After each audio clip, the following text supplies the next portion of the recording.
7:32. Okay. Okay. I'd like to call the December 1st special meeting to order. Pledge of the Allegiance. Recording in progress. Allegiance to the flag of the United States of America and to the republic for which it stands, one nation, under God, indivisible, with liberty and justice for all.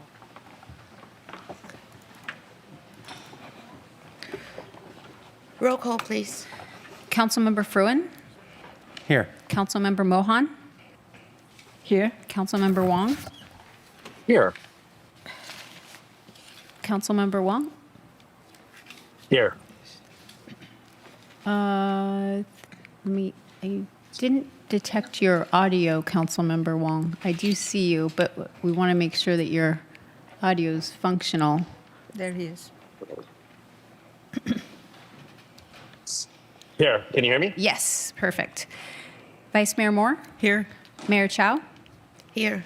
and Mayor, I just want to announce that Councilmember Wong is participating remotely this evening, and so I will be requesting roll call votes from the council for any council actions. And additionally, Councilmember Wong, I will rely on you to notify us of any members of the public wishing to speak at your remote location. Thank you. Okay, thank you. We don't have oral communication today since it's a special meeting. We would go straight to item 1, which is an amendment to fiscal year 25-26 fee schedule to establish fee for ministerial two-lot urban lot split applications. City Manager. Thank you, Mayor. And I see Assistant Director of Community Development, Luke Connolly, walking up. We were in the middle of the presentation at the last meeting, so we'll pick it up where we were. Okay. Thank you, Tina. Good evening again, Mayor, Vice Mayor, City Council members. To break Zoom this time as we get through this item, because I think we largely had gotten there. I'm just going to be really brief. Last time there was no visual presentation just because of the nature of the topic. But what's being proposed would be a new fee for what we would call ministerial urban lot splits that traces its origins back to Senate Bill 9, which went into law in 2022. Prior to that time, all subdivisions were discretionary actions. So this created a streamlined process to encourage additional development in single-family neighborhoods. The city did not get any lot split applications in the first 2 years that it was in effect, and actually didn't approve any until 2025. So during the time that our fee schedule update, which I think was finalized in May of last year, while that was going on in 23 and 24, we had no direct experience with this application type. So the fee was included typically with a parcel map fee. Parcel maps cover up to 4 lots. So this naturally fit into that category. The fee for a parcel map currently is a little over $30,000. Our fees are really based on the staff time that is spent processing the application, which is how things should be. And what we've had a chance to go back and look at now that we have had a number of the lot split applications is that the ministerial process, which is largely going through a checklist, has resulted in a lot less staff time being spent, about a third. So instead of a $30,000 fee for a parcel map, which remains discretionary and is up to 4 lots, staff is proposing for the ministerial lot split a fee of about $10,800. So that is based on the staff time spent to process it. That sums up pretty much what I said last time, and I'm happy to answer any questions as long as Zoom stays with us. Okay, good sign. It's not broken yet. So anyone has questions? I had a quick question. Yeah. Thank you for continuing where you left off last time. Just a quick question. How many SB 9 lot splits applications have you received so far? 13 and 6 have been approved. So there were 2 that came in 2024, and we've had 11 this year. So Like I said, the first couple of years, it may have just been that this was a new process. We also had Senate Bill 450, which streamlined SB 9 even further. That went into effect the beginning of this year. So that could have had an effect as well. We're not sure why we didn't get any applications the first couple of years. Could have just been the newness of the process. But you did say you got something in 2024. 2024, we received 2 applications, correct. And we've gotten 11 this year, so 13 total since this process has been created. So will they charge the higher fee? Yes, right now these are being treated as parcel maps, which has a more extensive process and will go to a public hearing. Okay. Thank you. Thank you, Mayor. Okay, thank you. Anyone else? Okay, then we go to public comment. Mayor, I currently have no request to speak on this item. Anyone wishing to provide comments, please submit your request. So no request, then let's bring it back to the council. Anyone would like to make any comment? If not, maybe we can entertain a motion. I'll move the staff recommended item. Thank you. Second. Councilmember Wang, would you like to make any comment? Yes, I was trying to second it. Yeah. Oh, Seconded it. okay.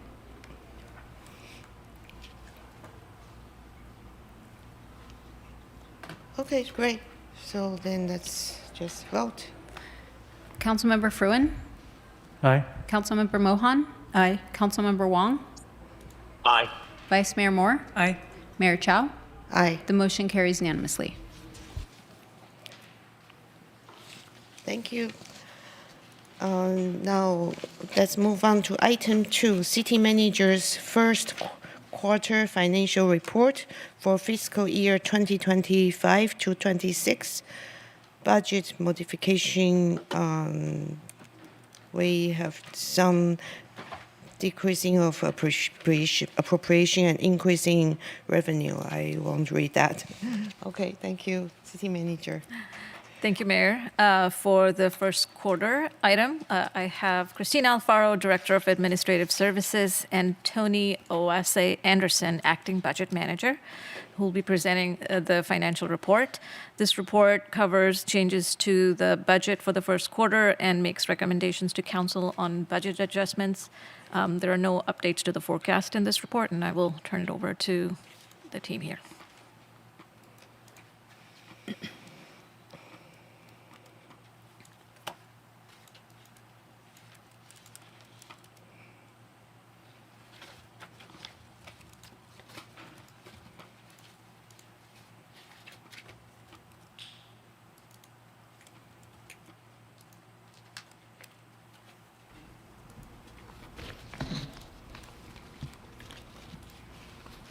If someone from video could, I was sharing it. Yep, I think it's about to go.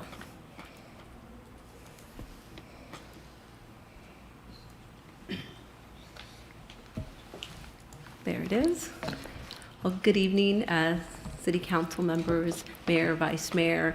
As City Manager Kapoor mentioned, I'm Christine Alfaro, Director of Administrative Services, and with me this evening I have Tony Oase Anderson, our Acting Budget Manager, to present to you our fiscal year 25-26 first quarter financial report.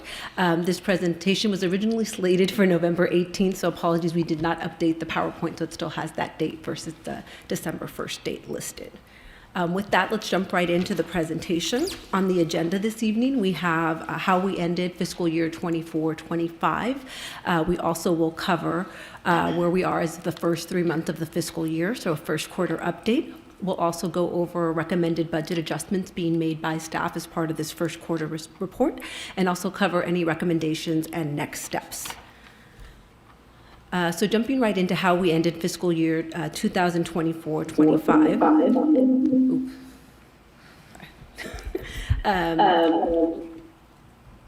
Are you guys hearing that? Okay.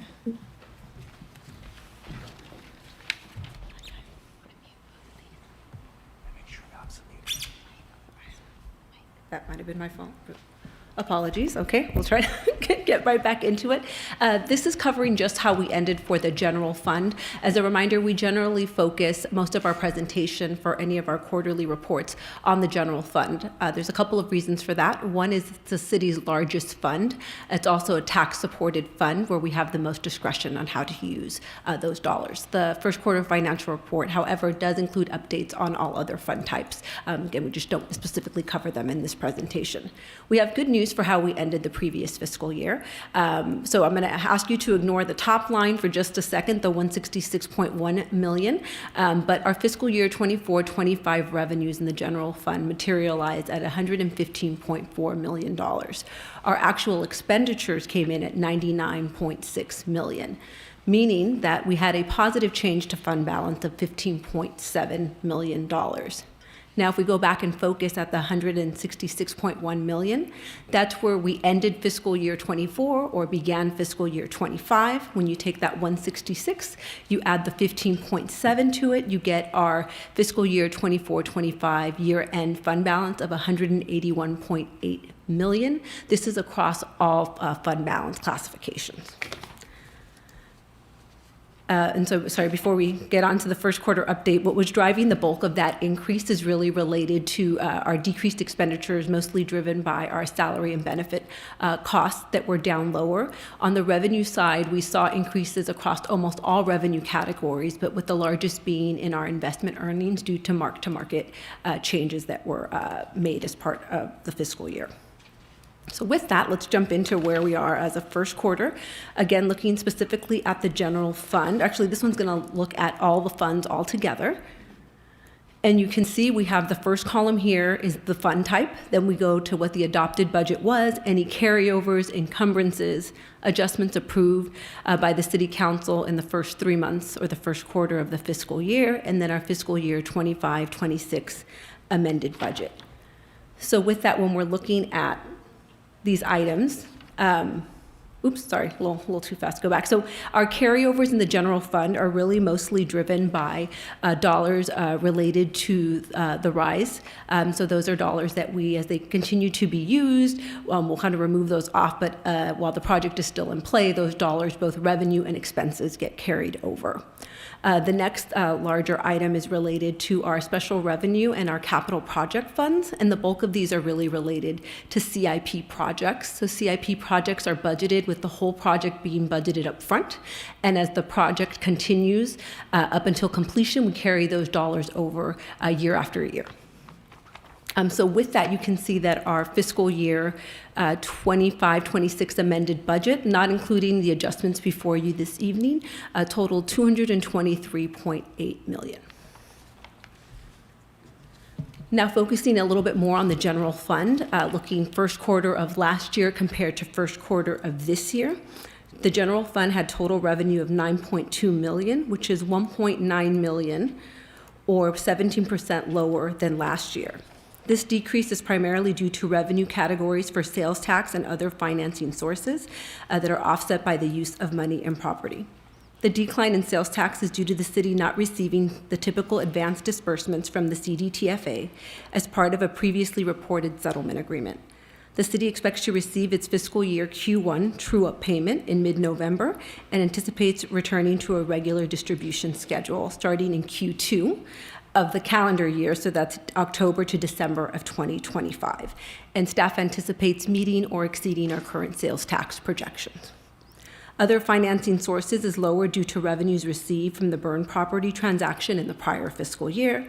And lastly, use of money and property, as we've discussed a little bit earlier, is higher due to increased investment earnings.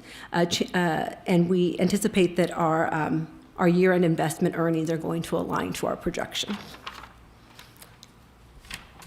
So with that, looking now at expenditures, where we are as of the first quarter, looking again at first quarter last year compared to first quarter this year, our expenditures are $5.2 million or 20% lower than they were in the prior fiscal year.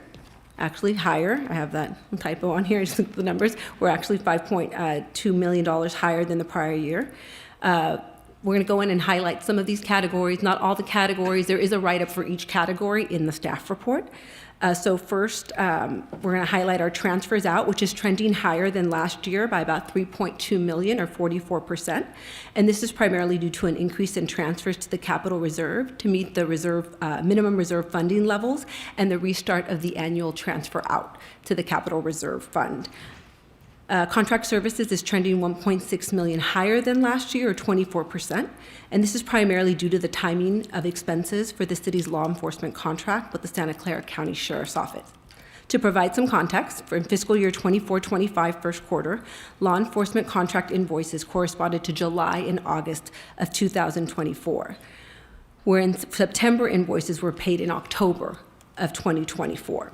In fiscal year 25-26, first quarter law enforcement contract invoices correspond through July to September. So you get 3 months in this year, but last year we only had 2 months billed.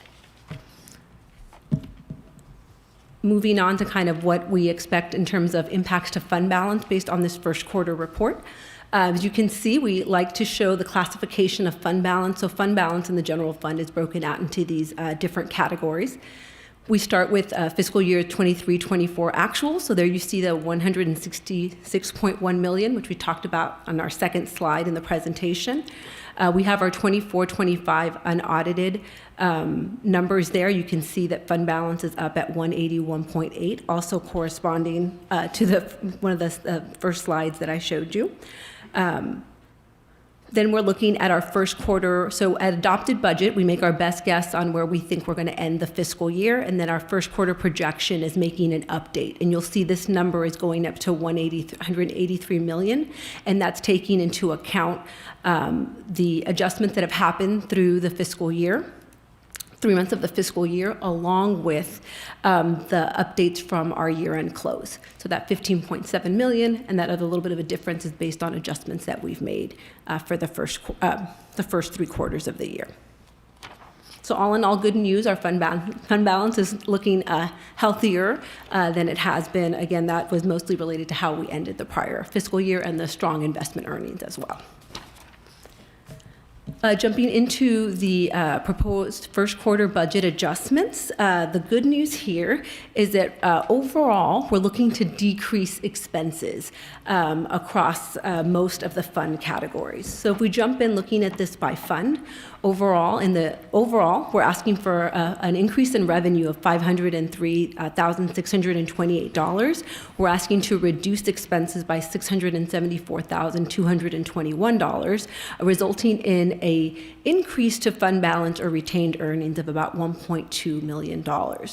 In the general fund, you'll see we're asking for increased revenue of $265,826, offset by expenses of $195,316. So seeing that positive of the $461,142 in the general fund. I want to jump in so you can kind of dig into a little bit about what we're asking for dollars for. I'm not going to cover each of these categories. I'm going to try to hit the highlights. Again, for anybody watching at home, the staff report does go into detail for each of these requests. General fund revenues, as I mentioned earlier, are recommended to increase by $265,826. This is primarily due to revenues from planned review services for the Toll Brothers site. Expenditures are recommended to decrease by $195,316 due to a reduction in the cost allocation plan or CAP expenses. This will align expenditures with updated CAP modeling. Offsetting increases include plan review services for the Toll Brothers project, 4th of July expenses that were missed as part of the final budget. That means that these were not added to the base budget, even though council had already voted to add those dollars back, so we want to add those back now.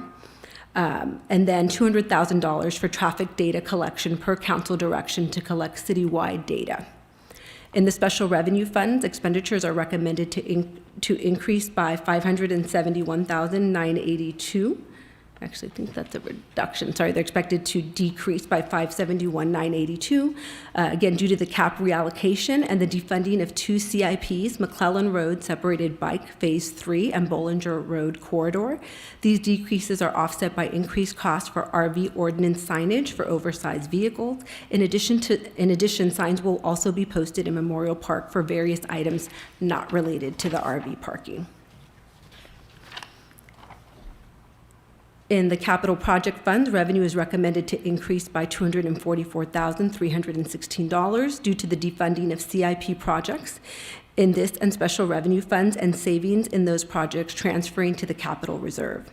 Enterprise funds are recommended to decrease expenditures by $29,689 due to the cap reallocation, and internal service funds are recommended to decrease revenues by $6,514 due to cap reallocation, and expenditures are expected to increase by $165,711 due to requests from the IT department for accessibility updates, control room upgrades that are PEG funded, which means this is not a general fund hit. These are funds that are specifically set aside for the use. It's public. Make sure I thought I put the PEG funds. It's basically for public access television, so any kind of upgrades related to that type of equipment would be included here. It's for public education and government access, PEG, cable television channels, and can be used to purchase of equipment, building facilities, and upgrading technology. In addition, the department is also requesting operational enhancements for small tools and equipment for new hires and equipment for the city council and city attorney offices. Again, overall, staff is requesting an increase to estimated revenues of $503,628 and a decrease to budgeted appropriations of $674,221, resulting in an increase in fund balance across all funds of about $1.2 million. With that, I will turn it over to Tony to take us through the last few slides. Good evening. There are no requested changes to staffing as of first quarter.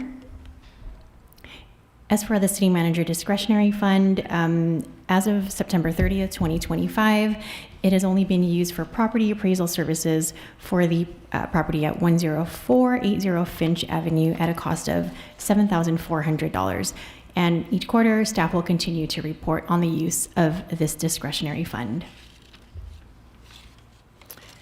Which brings us to our recommendations. Tonight, our recommendations are to, 1, accept the city manager's first quarter financial report for fiscal year 25-26, and 2, to adopt the resolution approving budget modification number 2526-419, decreasing appropriations by $674,221 and increasing revenues by $503,628, resulting in a $1.2 million increase to unassigned fund balance. And at this time, we'll take any questions you have. And before we hop into questions, I realized we didn't have it in the PowerPoint. It is included in the staff report. But one future challenge the city staff is waiting to get more information on is a potential increases to the sheriff's contract that may have a significant impact to our budget and budget forecast. So I just wanted to make sure, even though it wasn't in the slides, I did announce that at this meeting. And now we can open it up to questions. Vice Mayor? Okay. Thank you for the presentation. Did we receive the mid-November true-up already from the sales tax advances? We did. We received it, I believe, Tuesday or Wednesday of the week prior, I want to say. And so it's actually coming in higher than we anticipated. We don't have detail on why it's coming in higher just yet. We haven't gotten that yet. So it will likely be something that we discussed at mid-year. But there's a reason why I did want to point out we anticipate meeting or exceeding our sales tax numbers this year, just seeing that first full return come back. May we have a ballpark of what that amount came in at? I want to say it was about $3 million or so. Okay. And so we were looking at the ACFR today. And it was showing that the city still owes $3.3 million to CDTFA. Is that it's a settlement item? So do we still owe that amount? Because it kind of zeroes off the true up. That's what I was kind of wondering. Yeah. I believe our last payment had our repayment has been completed. So when we ended last fiscal year, we did still owe some funds, but I believe into the new fiscal year we have. I think our first quarter payment may have been the full payoff. I'm looking at Jonathan Orozco, finance manager, behind me. So I believe it was either the first quarter or the second quarter payment that would have done the full payoff.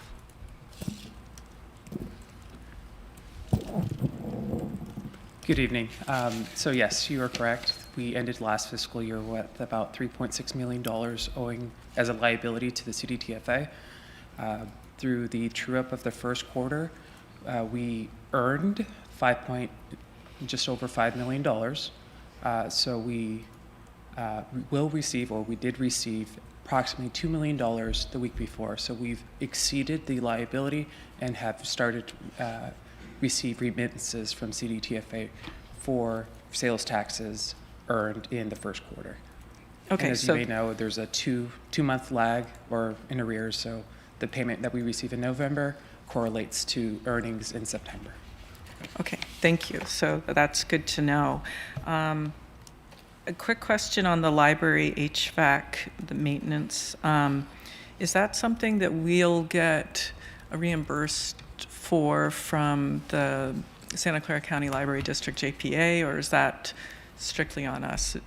I don't believe so. I believe that's strictly on us, but I don't see Director Mosley behind me who can verify that for me. But if let me go to that slide. We would have, I feel like I asked this question and I was told no because I was looking for some offsetting revenue for that request. Okay. And I don't believe we have it. Kind of a side question that perhaps I can get the answer offline. I'm wondering what the status is on the Children's Area Library remodeling that the Santa Clara County Library District JPA is taking care of. And there was also going to be work on the fish tank. If I could get some answers on that offline while we're on the topic of the library, that would be great. We'll make note of that to get that information to you. Okay, thank you. Okay, anyone else? No questions? I have a quick question. Okay, yeah. Director Alfaro? You alerted us to the sheriff's contract, the possibility of the sheriff's contract being significantly higher.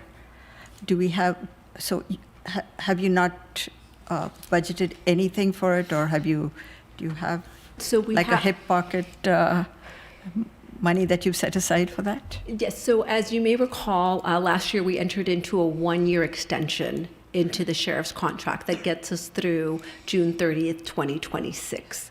It's my understanding there'll be a new longer-term contract that will be brought before council that is expected to have significant impacts. We don't have solid numbers on that yet, and I believe we're looking to bring that contract sometime in the winter time. I don't really have an update on that, but so we budgeted what we have for the current year. Our forecast does include some numbers based on the previous contract. So any changes to that are going to have we'll have to update the forecast and we'll have an impact to the forecast if it's different than what we currently have budget or what our escalators are for our current contract, which is CPI +2. So is that likely to be in this year's budget, or will it be in the 26-27 budget? It would be 26-27 as the contract we have with the sheriff takes us through June 30th, 2026. Okay. Thank you. Okay.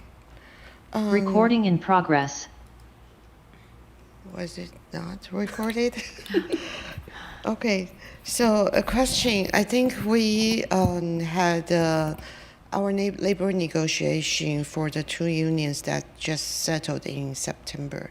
So those are included in this QM update, right? So the contracts that came before council in September would be, but our Cupertino Employees Association contract, I believe, came in October. So that number will be accounted for as part of mid-year. So two of the units are included, and then the CEA will true that up once we get to mid-year because that adjustment happened outside of the first 3 months of the fiscal year. Okay. And then one of the chart has $200,000 for traffic data collection. Do we have some information on what exactly that's? Is it just for the Anza or is it citywide? It's my understanding from the department's write-up that this was meant for citywide traffic analysis, so that they were done at several different locations throughout the city. I'm trying to see if I can So bring up are we this. contracting with the firm, or are we installing data collection devices so we can collect those information? Mayor, sorry to interrupt. We may need to pause for a second. We have lost audio and public members cannot hear on Zoom. And also Councilmember Wong. So we still have technical difficulty. But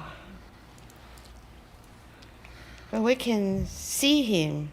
He cannot hear us.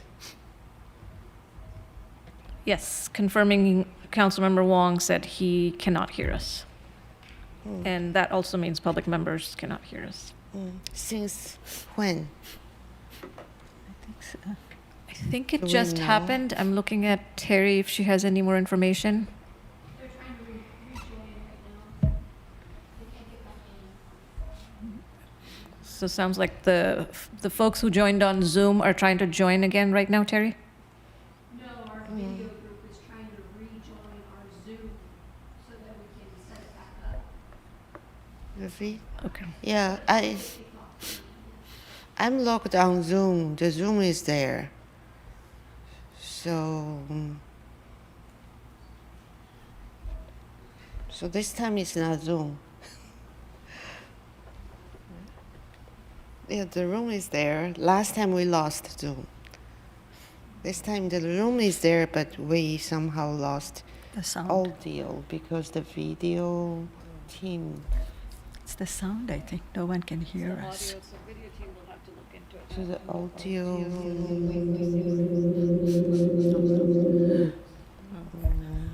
I don't know.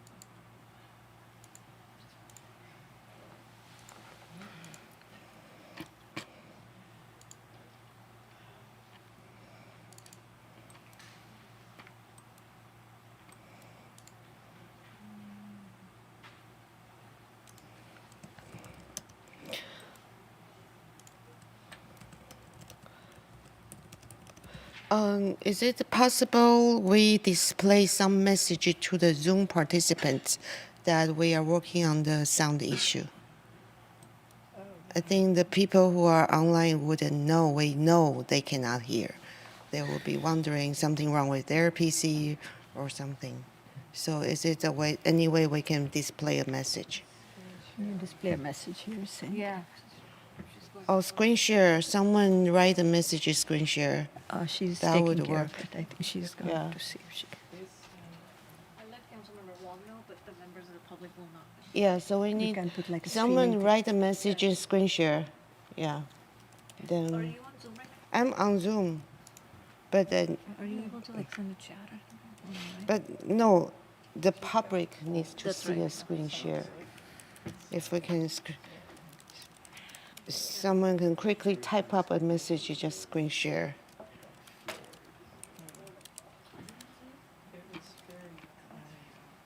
We need to have all these prepared, right? Oh, 5-minute breaks. oh yeah, that's called 5-minute break. Okay.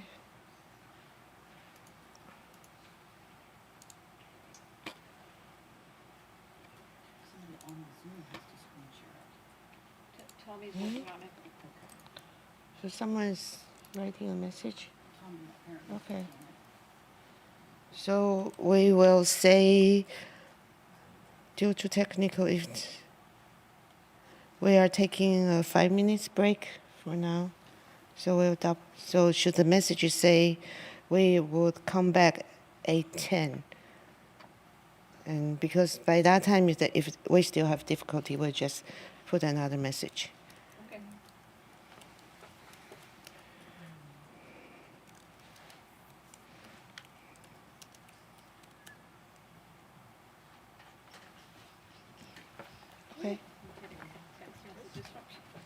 Okay, we will come back at 8:16. And the message has been displayed to the Zoom participants. But the message should say that there is audio issue from our end. Because as a participant, if they cannot hear, I would usually assume it's my issue.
Ray, thumbs up. Can you hear us? Uh-oh. He's muted.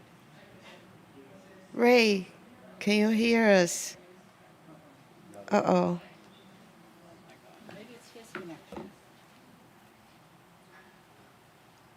Please say something. Ray, can you hear us? Oh, doesn't look like he can hear us. He's also muted. But he should be able I to know, hear I know, us. I know. Ray, please say something if you can hear us. No? That's odd. So if I unmute my... Hello? If I unmute myself, do I hear anything? I'm checking with other folks if Yeah. Say something. He said he cannot hear us, Mayor. Say some. Can you say something? I see if I can hear from my Zoom. Hi, Mayor. Hi, Mayor. I don't think I hear Pardon me? What was that, Vice Mayor? from. It seems they still cannot hear us. No one can hear us, Mayor, on Zoom.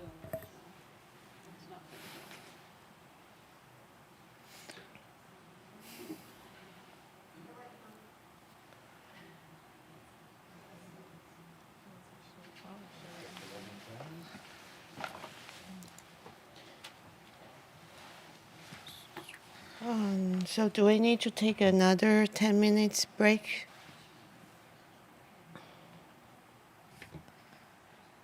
Something on this agenda is the universe doesn't like it.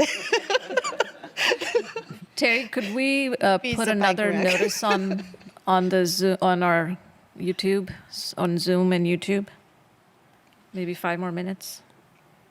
Do we want 5 Mayor, minutes? how long do you wish to recess until 8:23? Let's go to 8:25 then. Yeah. Okay. Very thank Recess till 8:25. Can we update the Zoom message? 8:25.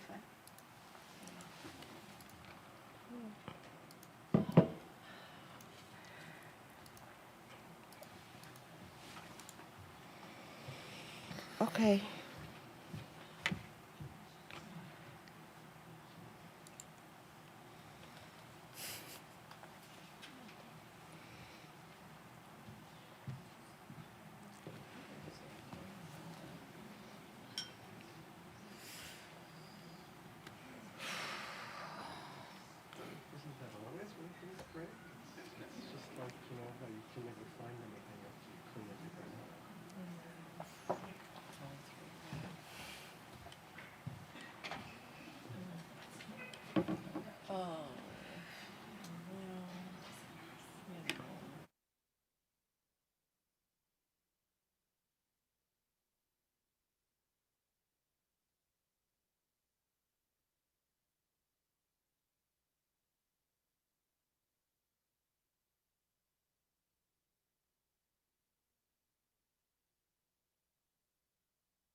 Audio check, 1, 2. Is this coming in through Zoom?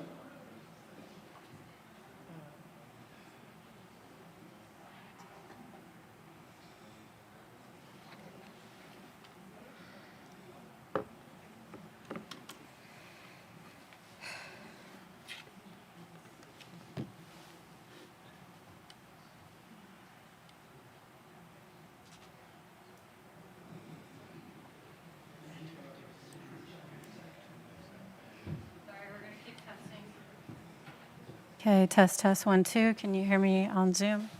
No, you cannot. Okay.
Okay, Zoom test, test, 1, 2. Can you hear me?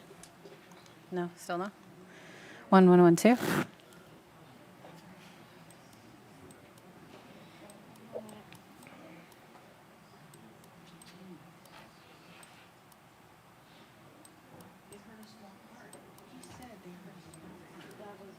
Yeah, I'm on a Zoom call. I heard. Okay.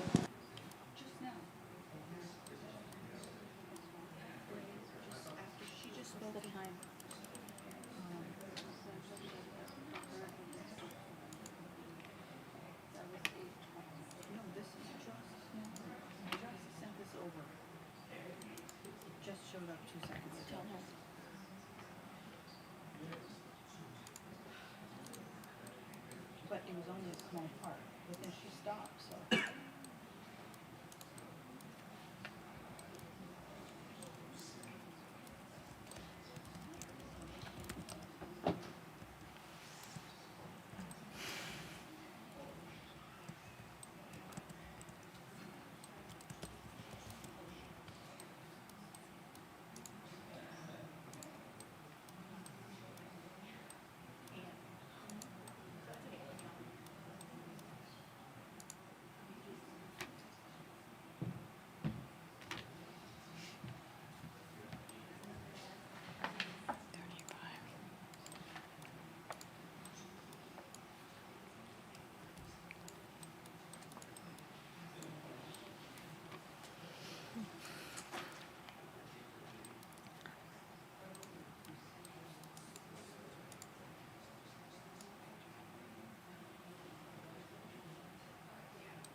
For the, sorry, for the library district question you had, those projects were paid by the library district foundation. Yeah, City funds. It's about $150,000 range. They are currently trying to get a qualified contractor to start the work. Also, HVAC is paid for by them. Oh, okay. And then do you? Not HVAC, the children's. Oh, Recording in progress. Oh, thank you. That's a good back. All right. All right, looks like we're back.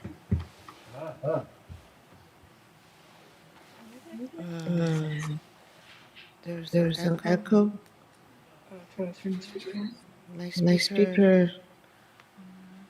But yeah, it's off on my computer. Is there an echo? Oh no, it's no echo now. Councilmember Wang, can you hear us? Yes, I can hear you guys. Oh, great. Goodness, Okay, for now. so let's reconvene the meeting. Where were we? I believe, Mayor, you had a question on the traffic engineering, the traffic data collection. So I have a little bit more information that was in the staff report. If it's okay with you, I'll kind of read off the staff report to give Great. additional detail. So the question was the $200,000 for the traffic data collection. Yes. So per the staff report, they're requesting additional appropriations for collection of traffic data along the arterial and collector streets throughout the city.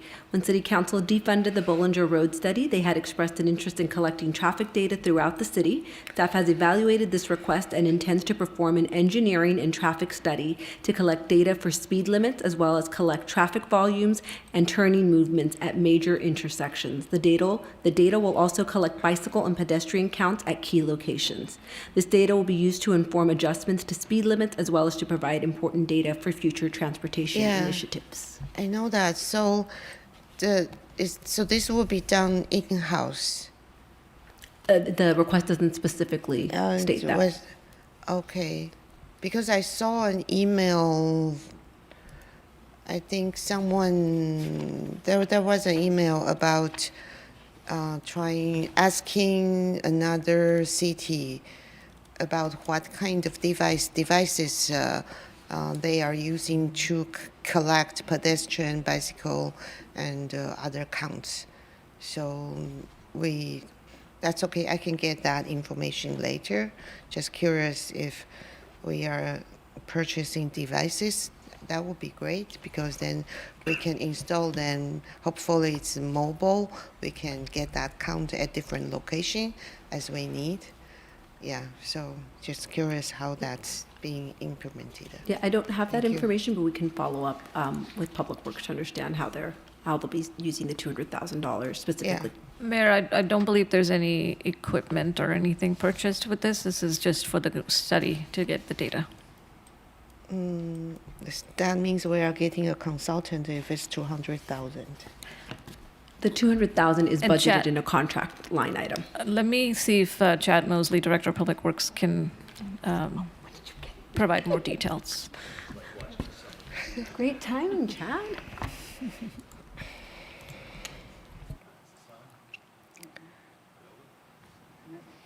Hello, there we go. Yeah. Hi, Chad Mosley, Director of Public Works. Sorry for making Christina suffer through that. This is to hire consultants who will then put out all the various equipment that's necessary to perform these data collection. This typically involves putting tubes across streets, putting up various detection equipment that would monitor speeds as well as various other aspects. The $200,000 is just for the data collection. It's not for buying any equipment. So for how long that will, if it's a consultant, then they would collect data for this 1 year only? It would be for whatever the length of that study is. They would look at various roads throughout the city. They would put up the necessary equipment for. It's typically anywhere from 3 days to a week, depending on the street. It's usually in multiple directions. So it would be, my guess is it's a 6-month process to collect all this data and compile it. And then Because once the we- data is collected, it needs to be kind of put in a database so that we can figure out what the 85th percentile for speed is, collect the data, the number of vehicles, turning movements. It's quite a bit of data to collect. I think often we have been asking about what's the data count before a project and after, so we know if there is any impact on. So if this is only 6 months, that means we actually, after that 6 months, we have a new project, we still won't know. You'll have basically a point in time, which will give us that data. And then if we wanted to update that data, you typically want to look at doing that about every 5 to 6 years. More often if you're concerned about heavy growth, maybe less often if things are a little more standard. But it's a pretty standard process to collect the data regularly. We're about due, maybe even a year over our typical time frame for collecting data. So So it's time. You are saying we had collected data 2-3 years ago.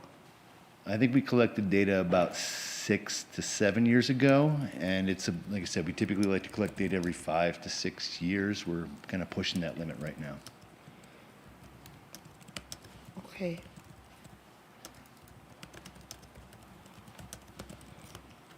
Okay, thank you so much. Yeah. Any other questions? If not, we will go to public comment. Ooh, before we do that, I do have the printout from the CDTFA. Wanted to be able to share it on the overhead projector.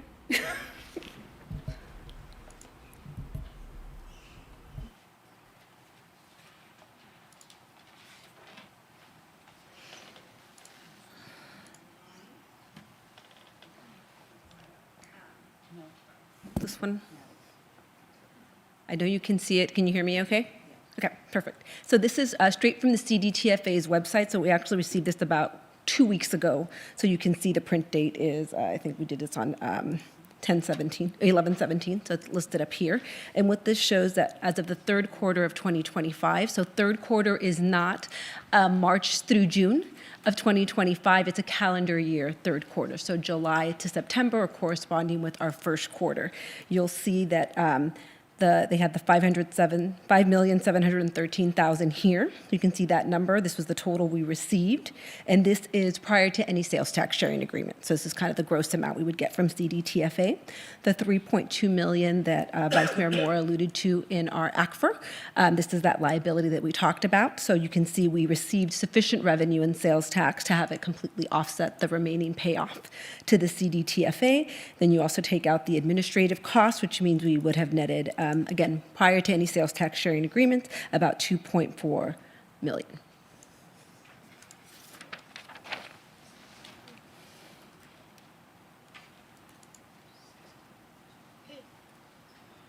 Thank you.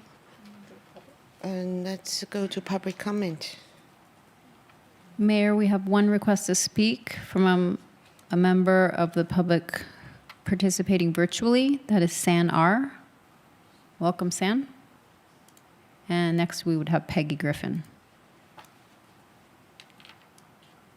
Good evening, Mayor Chow, Vice Mayor Moore, and council members.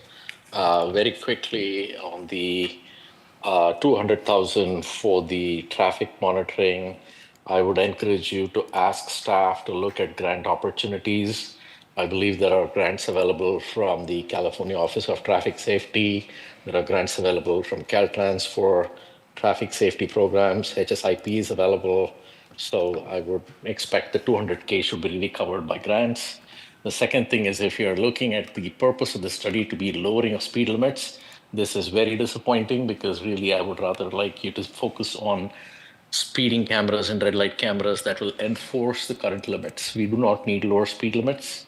In fact, I believe state law requires you to raise the speed limits if you find the speed limit is 5 miles per hour or more above the currently posted limit. So if the limits on corridors like De Anza and Stevens Creek are, let's say, 35 or 40, and the traffic's going 50, you are actually required to raise the limits, not lower the limits. So speed studies, in addition to something that should be offset by grant, is actually a double-edged sword because you may, per state law, be required to raise the speed limits.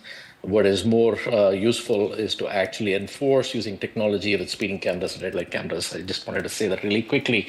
I want to go back to the budget, and I want to point out that if you look at the use of money and property, and that is really something that you discount from the total process because of mark to market and investments and so on.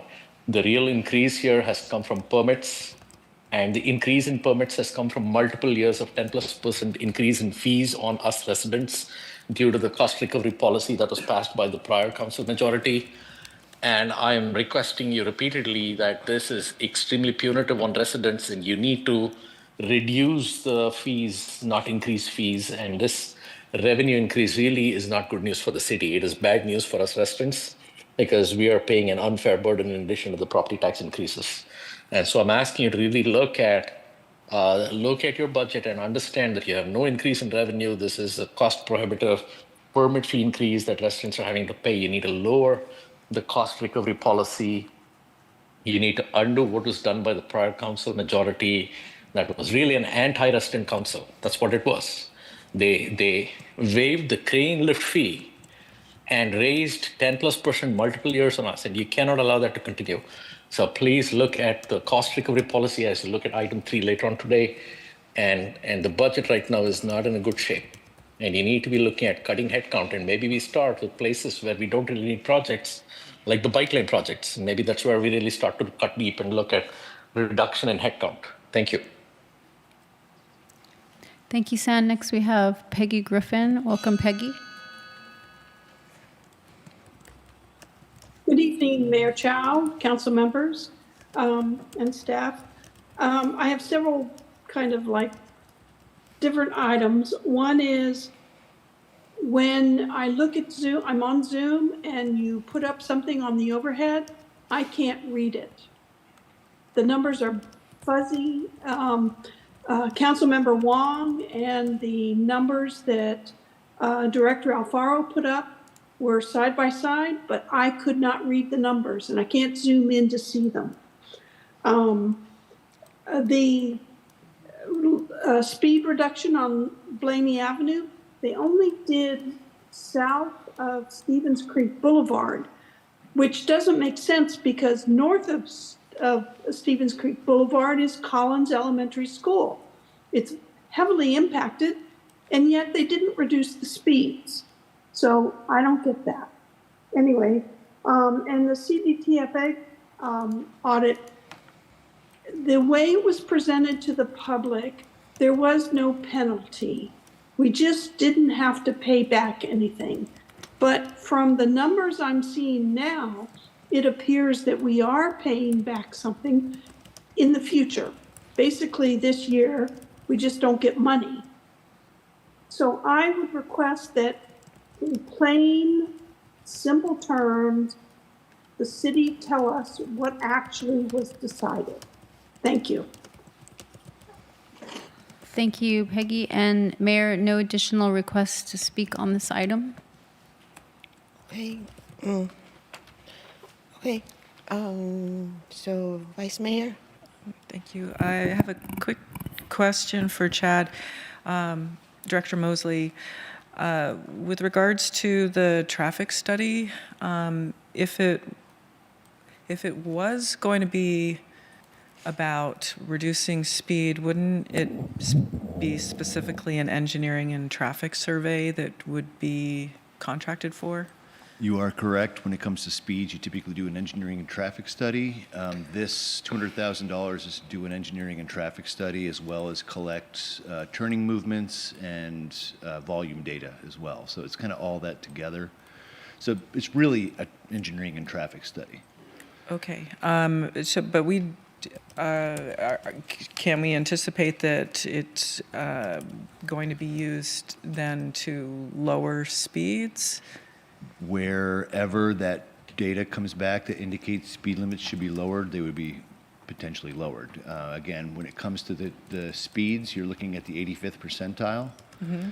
And if those speeds come in indicating the speed limit should be lower, we would be looking at that potentially. If it's indicating it would be higher, we'd be looking at that as well. I mean, the MUTCD is pretty consistent on how you set speed limits.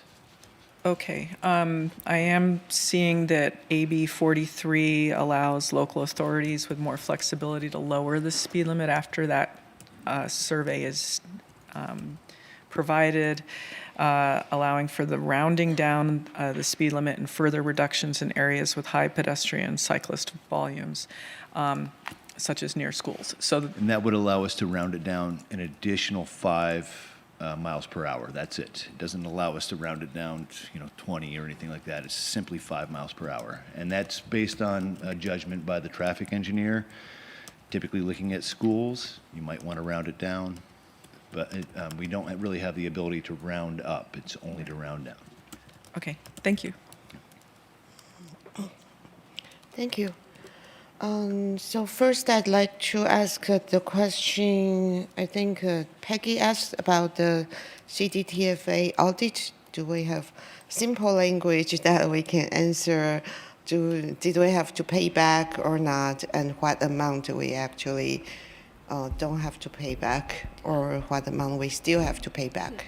I'll defer to the city attorney on this, as this was part of the settlement agreement. Mm-hmm.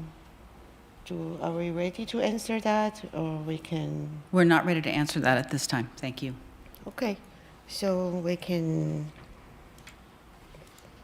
maybe, yeah, we'll talk about that later.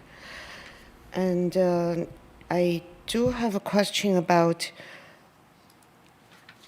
I think I see the biggest issue in Cupertino is that the lights are not synced. If I drive in San Jose, either north-southbound or even east-westbound, the lights are synced.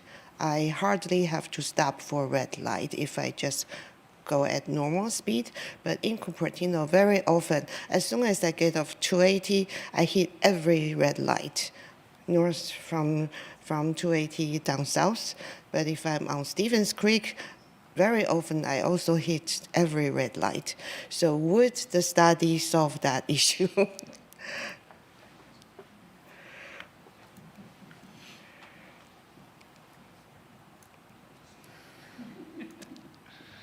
We're going to get in some nuanced traffic engineering here, and I'm not the best person for that. It's really going to depend on what time of day you're taking Stevens Creek or De Anza and in what direction you're going. Typically, De Anza has a very heavy movement in the morning going northbound. So if you are taking De Anza and you're going south in the morning, you are going to probably hit more red lights than if you're going north because we have more cars moving in the northbound direction in the morning. Flip that around to the evening, we have more cars moving in the southbound direction, so those traffic lights are timed to enhance the progression going southbound. Okay. You can't really allow them both to happen at When the I same hit time. the red lights, it was when I was trying to get to council meeting on time. So it was in the afternoon, and I was hitting all the red light. Council member Wang complained the other day he was trying to rush to get here also for council meeting. He was hitting hot red lights too. And the San Jose I was talking about, it was morning rush hour when I was going to work. So. And we can look at that again. Keep in mind the traffic signals from Homestead down to Lasaneo are all on adaptive traffic signaling, so it's actually monitoring traffic in all directions. We do have a project that's currently in the works to bring adaptive traffic signaling all the way down to Bollinger Road, which should help align that. But keep in mind, there are a lot of cars that use De Anza as a cut through, going from 280 down to 85. So my question is that's part of the really problem. for the study. With the study, would we be able to have some idea, like how many red lights people hit, or how slow or fast it is to actually use our arterial streets? So this data would be strictly for volume collection and speeds. There are other engineering aspects with respect to red light timing. A lot of that work we do internally. Every once in a while, we bring in an outside person who's very versed on that to have them look at it to provide some efficiencies. We did that for Stevens Creek about 4 years ago. I'm not sure when the last time we did De Anza was. But this would provide data that would help us with that timing, but it wouldn't modify the timing itself. This would just be data collection to allow some better decisions. Yeah, so at least we understand if there is an issue, right? I mean, my personal experience is just one data point. I'm just curious. Is there a data study where we can see that there is actually people are taking that much time to go through De Anza? Then yeah, and we have done progression timing. We did that back in December of last year during rush hour on the southbound direction during peak hour. It was taking approximately 8 minutes to get from Homestead to Bollinger. So that means you are hitting a couple of lights. We've rechecked that timing again in, I think it was January, February, and March. We're hitting about 8 minutes, but you're going to be hitting traffic signals during rush hour. There's just a lot of cars that are moving on that street. Mm-hmm. Okay, thank you so much. Yeah.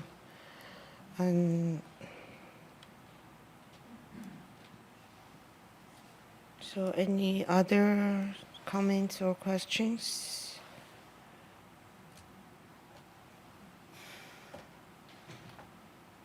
Oh, and the other questions is it possible to get grant to cover this 200,000 speed limit?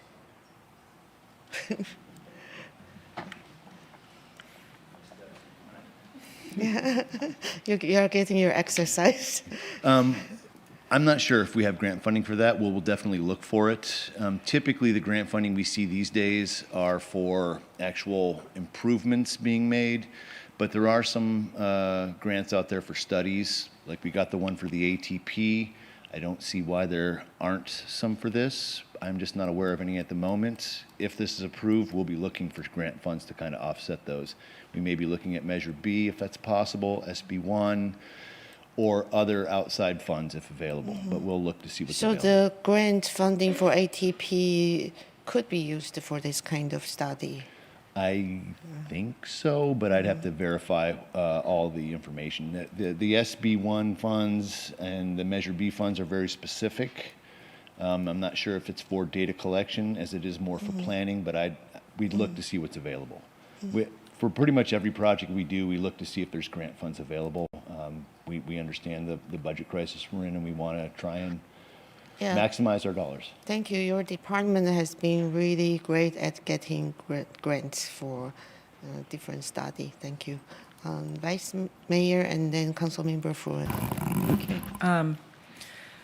So at the VTA Policy Advisory Committee, we recently looked at their CMP monitoring report, and I requested that they look into providing the ADT, the average daily trips, for the locations that they monitor. And they were going to look into that because we're paying them essentially to provide this report for us. And if we can have VTA providing some of this data on a regular basis, I think it would be very helpful.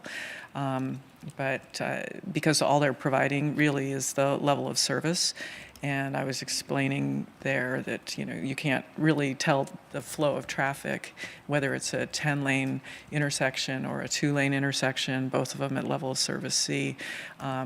And when we're looking at making really expensive decisions about where new transit would be, that we can't make it with that small amount of data. So if there is some way that we can be working with VTA, and the other committee members were also interested in this data once I explained that, just like you said, we don't have anything from after 2018. It's all really old data. So if there could be something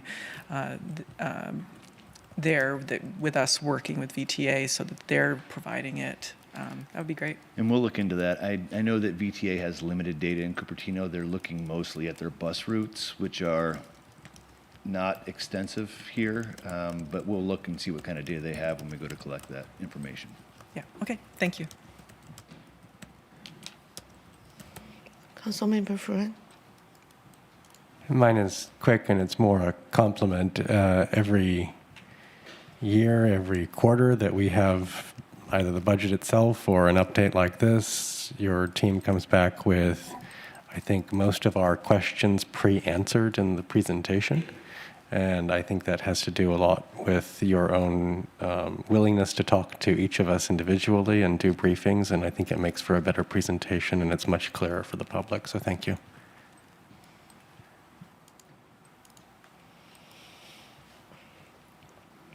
Okay, Vice Mayor. Are you ready for a motion? Yeah, I actually have one more question still. So, looks like our budget outlook looks good at this point, but then we will be adding the other labor negotiation and potential a big increase in law enforcement contract. So whether at the end of the year our budget will be positive or negative, we still are not sure, right? Because I remember we began in the budget the way it was like $1 million deficit. So given how we ended the previous fiscal year in such a positive position, our forecast builds off of prior year actuals and does trend analysis to kind of forecast where we're going to be in the future. So even with, when you include all of the adjustments through the first 3 quarters and include the adjustment for our CEA group, the forecast that we kind of reran still looks positive into the out years. We won't really know the full impact of any increases to the sheriff's contract until we understand what those numbers look like. That's not only kind of the base year, but how increases might look in the future. So depending on what that looks like, it's going to really play into whether we have a positive or not so positive outlook. And our goal is, as part of that contract that comes when the contract comes through, is that we'd likely make as part of the fiscal impact some sort of update to the forecast and what that might look like, and then have a more robust discussion as part of our mid-year financial report. Great, thank you. Now we can entertain a motion. You would like to? Thank you. I move the recommended action. Second. Okay, let's vote. Councilmember Fruin, Aye. Councilmember Mohan? Aye. Councilmember Wong? Aye. Vice Mayor Moore? Aye. Mayor Chow? Aye. The motion carries unanimously.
Should we go? Yeah, okay. So, sorry. Just, let's go to item 3. Review the first quarter update of the city work program and make modifications with items from the future agenda list requested by council members, so-called TBD list. So we have been having this quarterly consideration of TBD. So now we kind of combine that with the quarterly update with the work program, so we can prioritize them together. That's so city manager. Thank you, Mayor.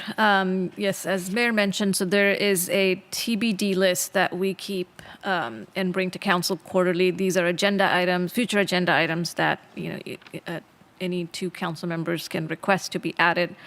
And typically we bring those or add those to an agenda depending on staff capacity or, between the mayor and city manager when we set the agendas.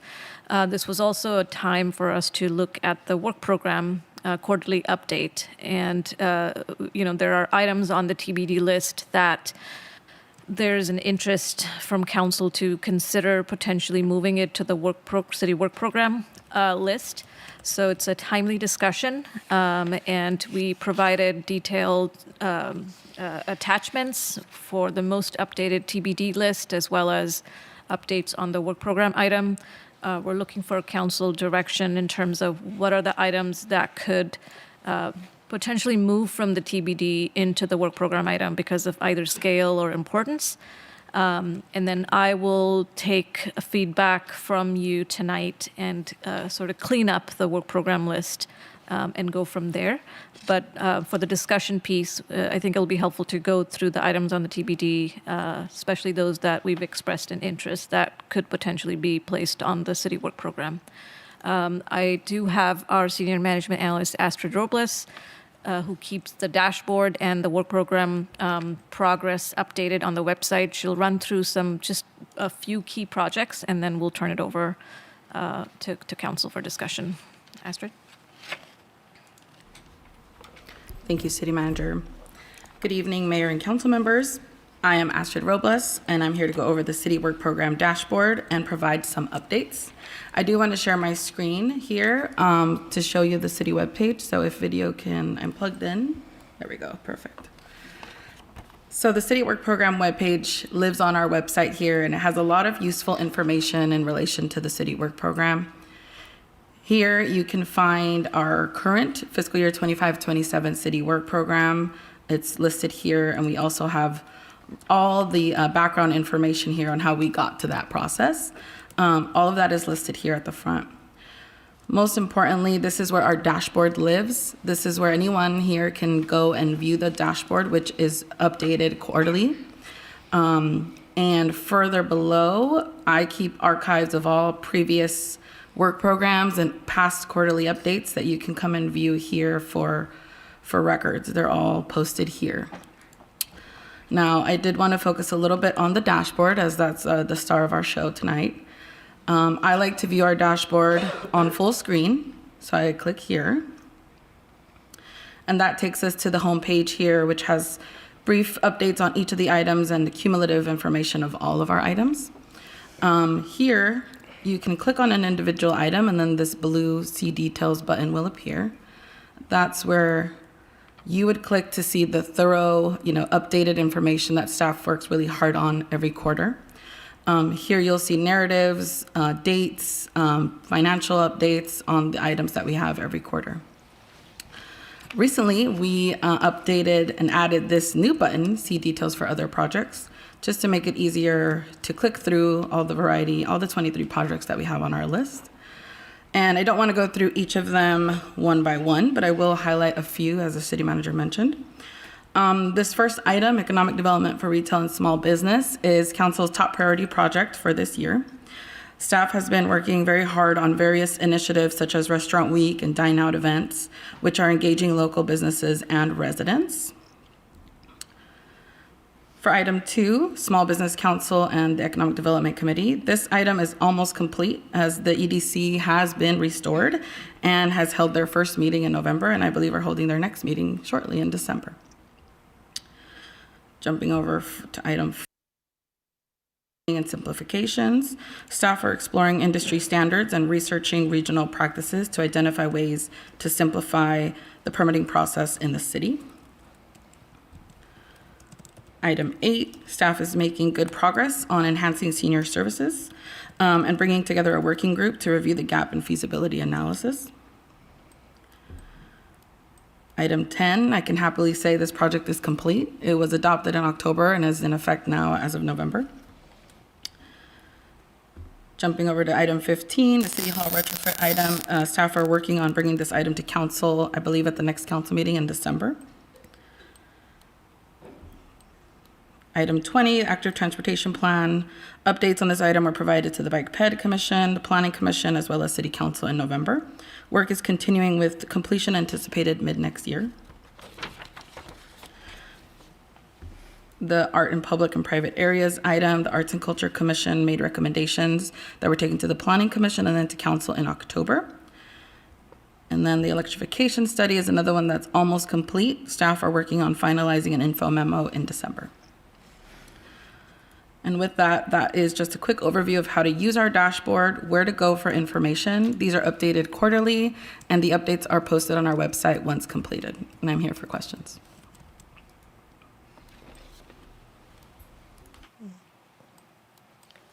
Okay. Anyone has questions on the current work program?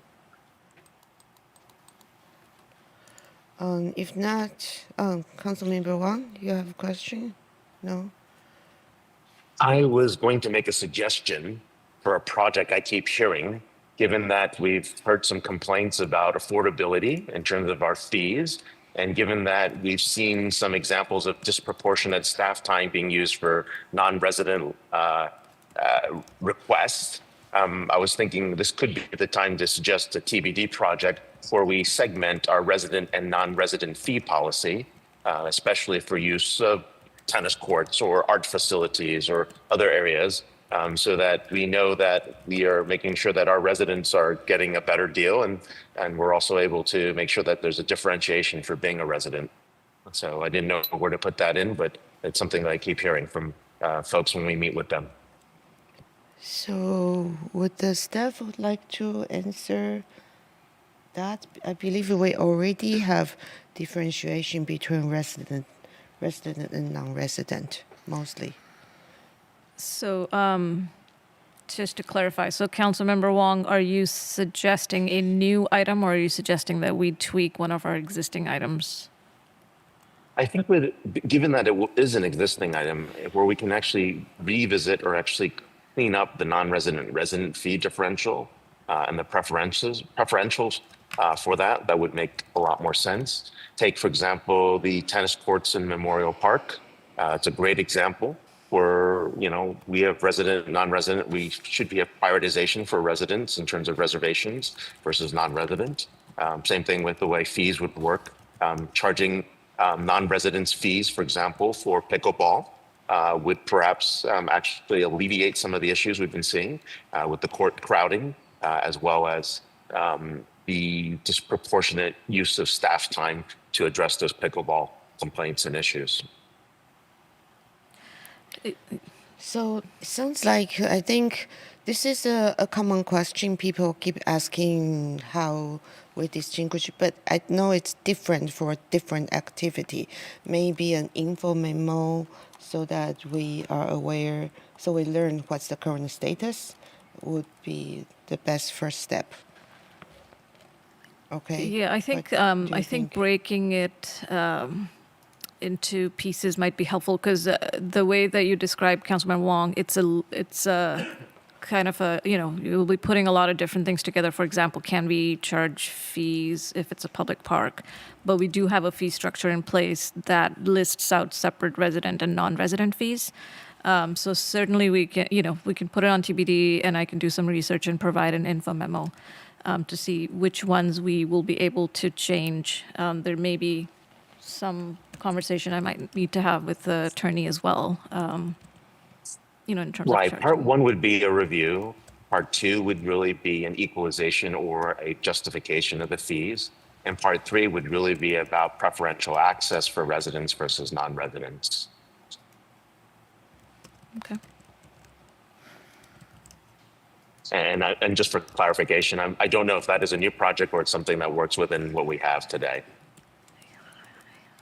Yeah, certainly. And if that's council direction, we can add that so we can bring the structure we do have in place now and kind of see what the market dictates in terms of fees. Or could we refer this to Parks and Rec Commission to take a first look? I do know they get presentation from different departments with percentage of resident and non-resident usage. Yeah, we'll talk about how to implement that. Okay. And first, I would like to take a question on the current work program that staff has just presented. Is there Councilmember Furen? So yeah, I hope to talk about TBD later, because I do have question on those dashboard. So could you bring up the dashboard for the economic development item?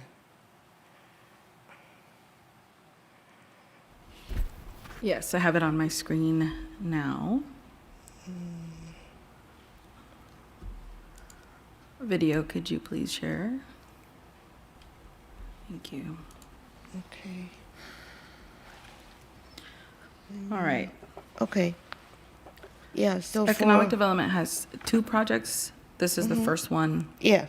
So this is the first one. I know that there had been some progress made on Shop Local Restaurant Week. However, according to the description that's in the work program, could you zoom up the description?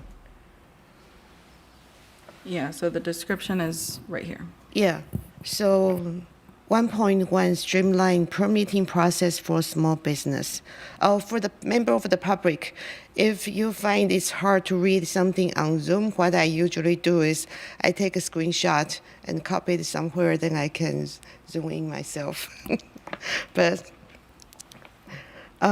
okay, 1.2 is retention and recruitment of small retail and small businesses. Explore options to support small and business startup fill empty storefronts, and encourage entry of new forms of retail to promote revitalization.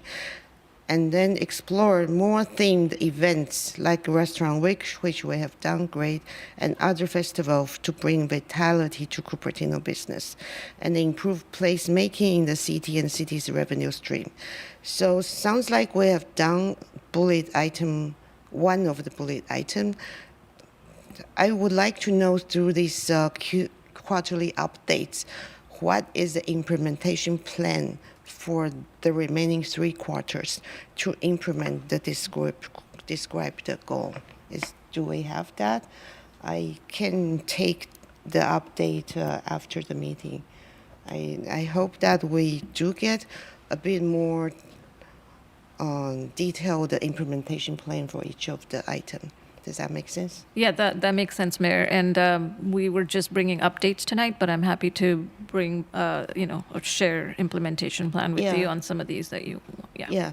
I think the purpose is also, I think we were surprised when the work program item for the art lieu fee wasn't going in the direction I was expecting, but then I find out the description was kind of not clear. And then we didn't have this quarterly checking on whether we have the same expectation, right? So I'm trying to see, okay, maybe we can improve that. Can you go to the next economic development item? Yes. And I'll just add for this first item, we have updates broken down by 1.1 if it's related to the first part of the description, which is the streamlined permitting. And then the 1.2 is for updates related to the second part of this project. Oh, okay. Okay, second project. I think you need to share your screen again. Can you all see my screen? Yes. It was shared and then now, okay, now it's there. Okay. Yeah, so Small Business Council is 1.3, create a small business council, provide regulatory support. 1.4, restore the Economic Development Committee. So we did 1.4. Just Correct. wondering what is the plan for Small Business Council? Mayor, this would be a good one to clarify if we're going to talk about any clarification. What is the Small Business What Council? does that mean? Yeah, maybe, I think Council Member Wang proposed that. So the staff would like some clarification. So in the item here, if you could see the final item, I believe that staff was expecting to create a subcommittee within the EDC to serve as the Small Business Council. And that's our interpretation. So if that's what Councilmember Wong. Councilmember Wang, is that what you have in mind? It is in the right direction, but Or do you have something more in mind beyond a subcommittee? I think the subcommittee will do for now. I think we need to let the committee figure out exactly what programs they need to run that will be effective, especially given the fact that we've got A250, we've got FIFA, we've got Super Bowl. So I think the subcommittee should have some discretion to figure out what's the right set of programs. Okay, so it's moving in the right direction. That's good. And can you show that page that's arts in the public place?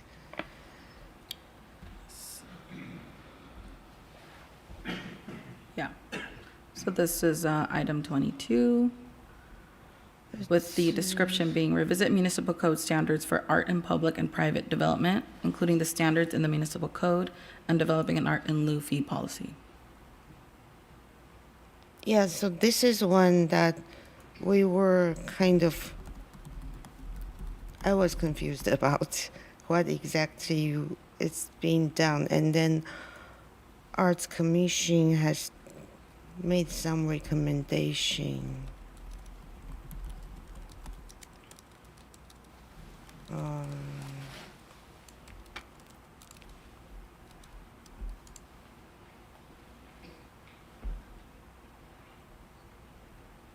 I think, yeah, that's okay. I think the update is okay. And another thing is there was a sign ordinance that has been on the work program since last year. That one, Mayor, we definitely could use some clarification. Yeah. I think it has been on the work program since last year, and my understanding is there has been no progress, right? So maybe we do need to sync up on what exactly we expect, and do we still want to proceed in that original direction, or maybe we should drop it. Yeah. So, Director Fu, you have. Yes, Mayor. Ben Fu, Director of Community Development. This ordinance item originated from a desire to look at our political signage portion of the ordinance. So thus far, we've been waiting for an opportunity to collaborate with the city attorney's office for this particular item. So depending on the council's desire to continue to explore that particular item, we can come back with a plan to have that. Also, too, is if the council does want to move forward with this, there's also other areas in the sign ordinance that we can update and then improve. So depending on what your desire is for this particular item, right? So your understanding is this is regarding political signs? I believe when it first started, that was related to Interesting, political because signage. My understanding is I think the council initially requested this because of the public storage project. The sign facing public or not, or what angle those.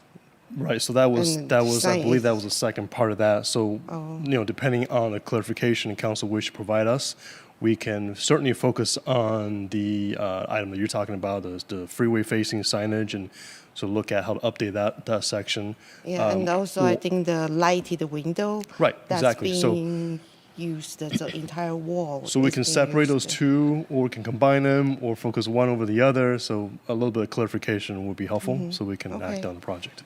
Thank you, Vice Mayor, and then Council Member Moret. Thank you. I just wanted to add a little bit to, with regards to the sign ordinance, if this does continue on. So there is some concern about moving signs, and as the mayor's mentioned, we're seeing windows covered, completely covered over, and I don't know if there's some requirement when a business receives their approval that if they have a glass window that they're supposed to not completely cover it with signage.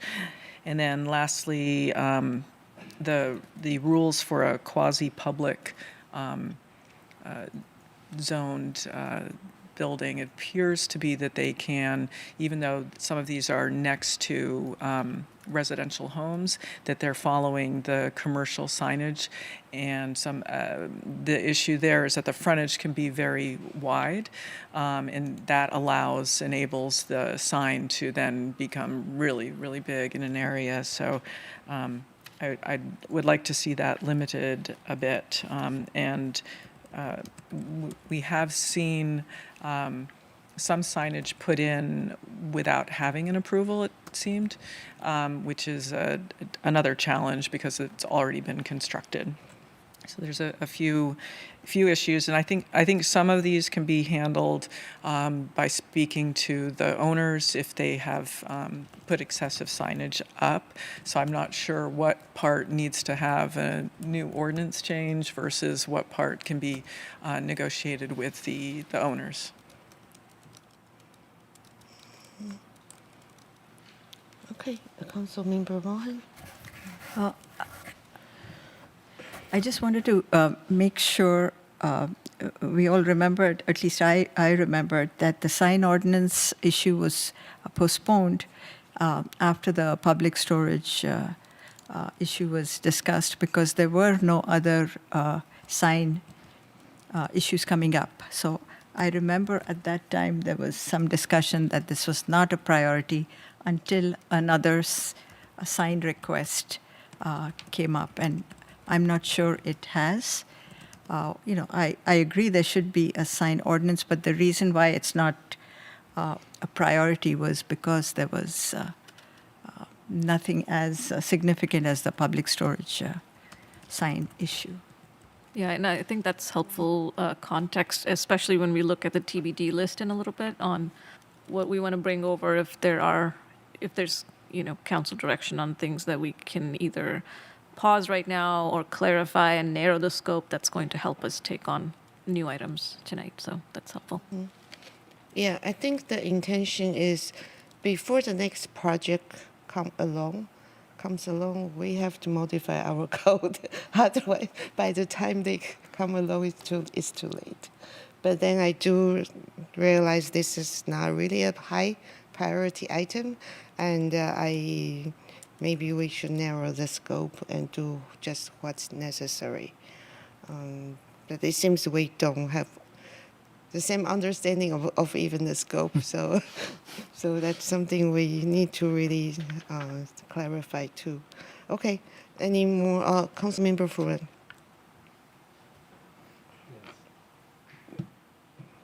So to further complicate it,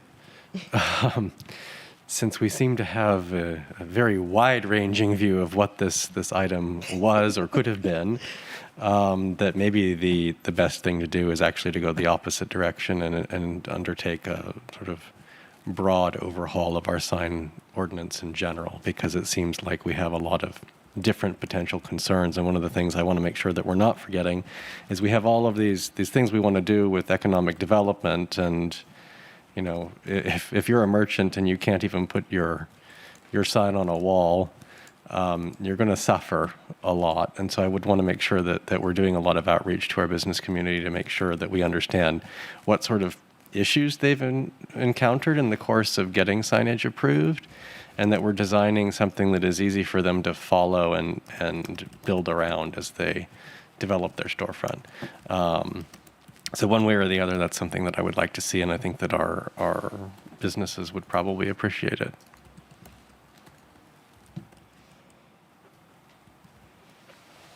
Okay, thank you.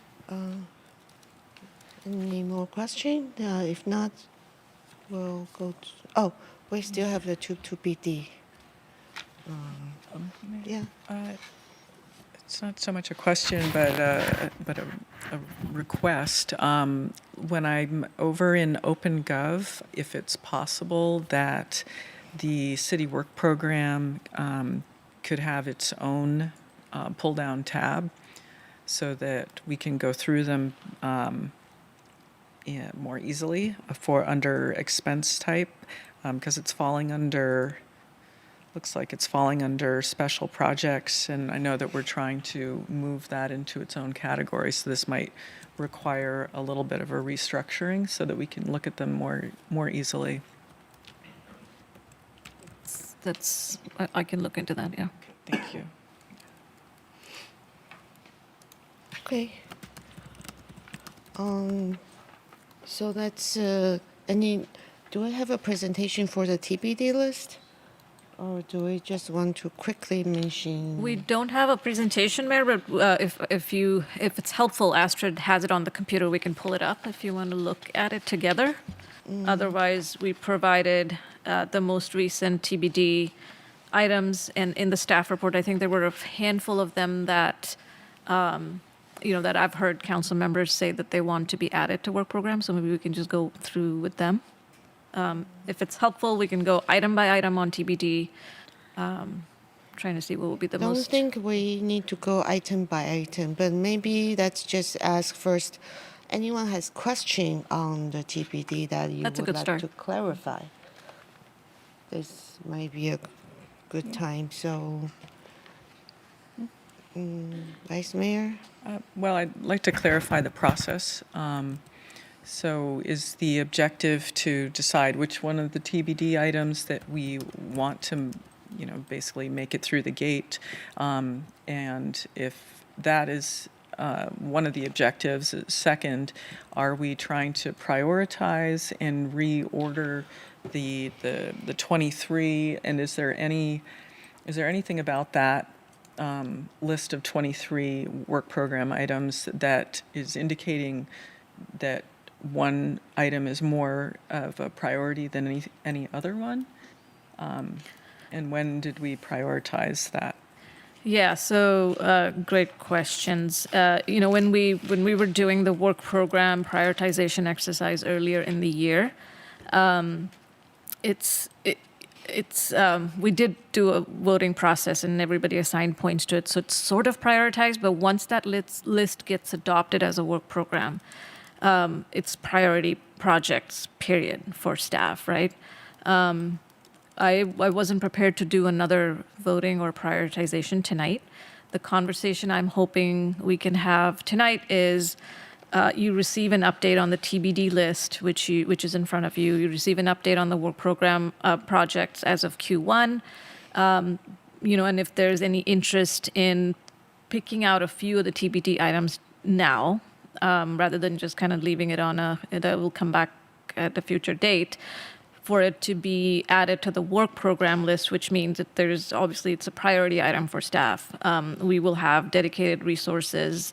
We will be providing regular updates, and you'll have visibility on the dashboard and things like that. That's the conversation we should focus on tonight.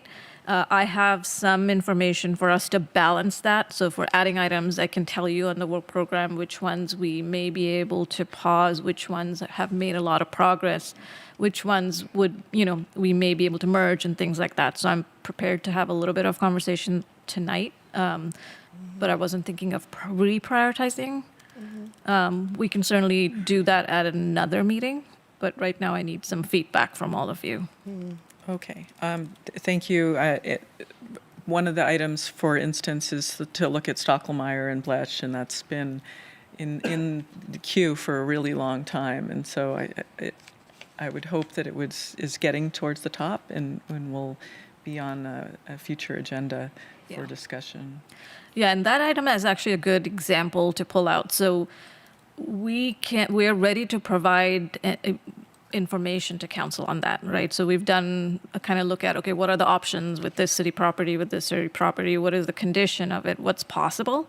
So that's easy to provide as an info memo, but it's when we go down the line on actually we need to do this and council wants to do, then it becomes more of a time-consuming project. So that's a really good example. That's top of list. I'm ready to, issue an info memo. I'm working with Chad on that.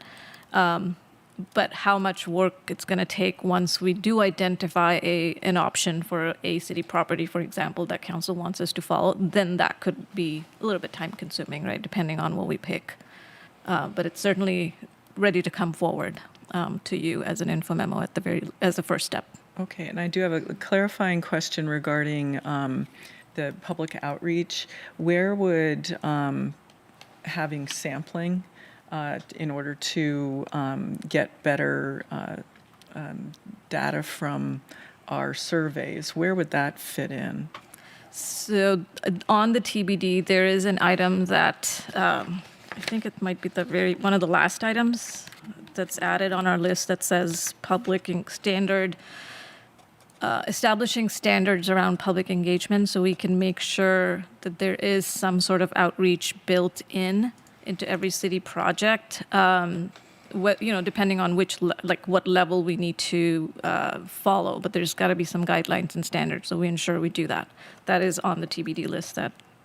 Okay. All right. Thank you. 21. Yeah. Thank you. Okay, so I think we would do the prioritize or potential move around items after the public comment. I hope right now we just focus on questions that's in the items proposed, so we understand what's proposed. And I would like to start with item 17. That's the one on the future of Blackberry Farm Golf Course. I sent in a question, and an answer was provided in supplemental report, but that's not that seems to misunderstand my question, because the answer says that a new description is in the supplemental report. So, but the supplemental report in item 17, that will be attachment D, is a description that comes from one of the completed projects of the fiscal year 24-25. Because we have looked at the feasibility study for Blackberry Farm back in 2022. And I think the council I think there was a decision in July 2022 to do a minimum option. And then the staff added 2 projects for the minimum repair option to the CIP future list. And so what exactly is requested by item 17? Yeah, It's Mayor, still so unclear. I can help answer that. And this may have been because, probably because I wasn't clear on what we're doing tonight when I reached out to all council members. My ask was if anyone wishes to add anything that we want to consider to add it, but that was the extent of it. I didn't have any, in-depth conversation. So these two, the 17 and 18, I think we can, mark that this is done in the sense that I will provide an update. I actually have already provided an update to the council members that requested it, so we don't really need to consider these items to be placed on the work program. Oh, is that? Yeah, I agree. Are you Right. satisfied with? Yeah, yes, Mayor. After we put it on the list, I had a conversation with the city manager about how to proceed, and a supplemental report seems to be the best option. Yeah, but I do agree that it's not easy to find out the status of this project on the city website because there is a very great final report on the engagecupertino.org site, but people don't know this. That's where you have to look. So it would be great if the city website has more complete information, so Sure. people know. Yeah. We will quick thing to say on the city website. It uses a lot of on October 17th, October 18th, and the year is not stated. So I'm sort of. That's such good feedback. Yeah, I will. Point taken. Yeah, that's great. And then so number 18 is seems to be just an information request that really doesn't need a significant time. Staff probably can just provide an answer. Yes, I will just. So it doesn't need to be heard by the council, right? About the Blackberry Farm swimming pool bid and permit process. Councilmember Mohan, are you okay with that? Yes. Yeah. Yes, I'm. Okay. And again, this is another item that I had a conversation with the city manager on. Okay, great. Anyone else has question? Councilmember Fruin. So I was hoping to get some clarity from the other requesters as to what the review of Memorial Park is. Is that to rescope the existing specific plan, or is it something else? Yeah, I do hope that we consider a minimal option for the Memorial Park, because I feel when the consultant reached out to everyone and asked, what do you want to see in Memorial Park? People proposed all kinds of ideas, and now we ended up with an $80 million project. That's probably going to be twice as much when we actually implement that. But that will take away the natural beauty of the park. I think we never were given a minimal option to consider, so I hope to consider, because usually we would give an option A, B, C. A is this much, B is this much, C is a lot, right? So we can consider the options. So I'm hoping to have that. Okay. And then the ballot measure on retail and rezoning. So as we know, now we have 1, 2, 3, 4 sites or 5 sites of completely retail sites that are going to be replaced by townhomes on Stevens Creek. And they are not required due to state law to provide any retail, even though our heart of the city plan does require 75% frontage for retail. So that will break up our retail strip on Stevens Creek. And I find out Sunnyvale has adopted a rezoning ordinance to rezone mixed-use site. So a certain portion will be retail only, and that will help protect their retail frontage. So I hope to consider that. It doesn't have to be a ballot measure. Okay, all right. That answers my primary question, because I wasn't sure how a ballot measure I'm not would sure. solve that. Yeah, I hope to have a study session on. Maybe it doesn't need to be, just need a rezoning ordinance. But I story about ballot measure because I was wondering, would HCDP not happy with that. Maybe about major might protect us. I don't know. So Got it. Just for clarity, is the Sunnyvale ordinance in question a revision of the Village Center Master Plan? I don't remember the name. They adopted that July 1st this year. Uh-huh. I Yeah, believe that sounds right. Yes. Okay. All right. Yeah. And then the protections for parkland. That's Shall I move? yeah. Okay. That's Vice so, Mayor. Tentatively, it would be based off of 2016 Measure K from Milpitas. And theirs was a yes vote, was a vote in favor of requiring 2/3 voter approval for any effort to rezone parks, parklands, or open space to take effect. And it received 84.5% vote. So it was a very, very well supported ballot measure. Okay. I think that's all my questions on other things that people have put on. So thank you. Okay. Any other questions? No. Okay, good. Well, Mayor, I think the only one I had was I did want to move item number 10 to off the TBD list if possible. That was my, I am worried about loss of retail. Oh, yeah. So I think part of this process, I'm doing that together, is maybe if there are something we think it must be high priority for this year, then maybe we need to remove some items that's not as urgent from the work program so we can get to the more urgent item. So that's why I thought let's consider those together. Yeah, and I think We'll have Councilmember that discussion later. Councilmember Wong raised a good point in my mind that I should probably clarify here.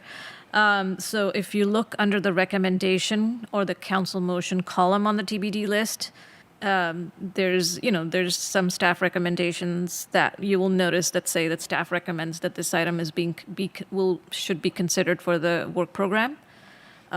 So there are a few items on here, and Councilmember Wong, the item 10 is, we are recommending that it moves over to the work program. Oh, I'm in agreement, so yes. Okay.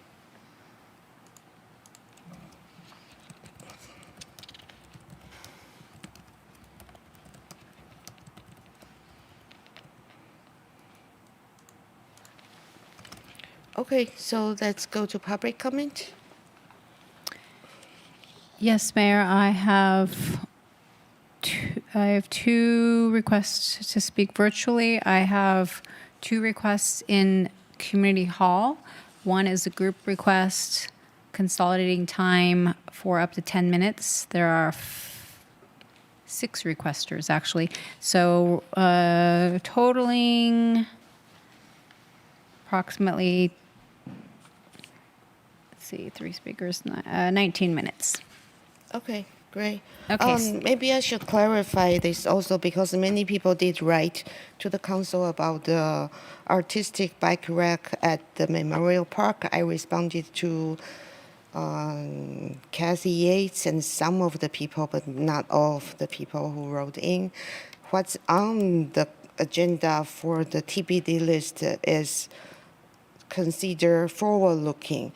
In case we have a project like this, what should be the approval process? For example, it's artistic bike rack, should art commission be involved, and things like that. So, and from another item that I'm considering is should anyone who donates some money be able to put their own logo on a city property? What's the process look like? Rotary Club may be okay. What if it's some other entity? So there should be a clear process that not anyone who pays some money can brand a city property. That was the idea. And we are not really talking about removal of any already installed bike rack today. There is no plan to agendize that, at least as for me. So, yeah, what's done is done. Yeah, so that's, yeah. Okay, thank you. Okay, Mayor. So first we have Beck Polchernetti, and then we have Kathy Yates for a group request. Anyone wishing to provide comments, please submit your comments in the next 9 minutes.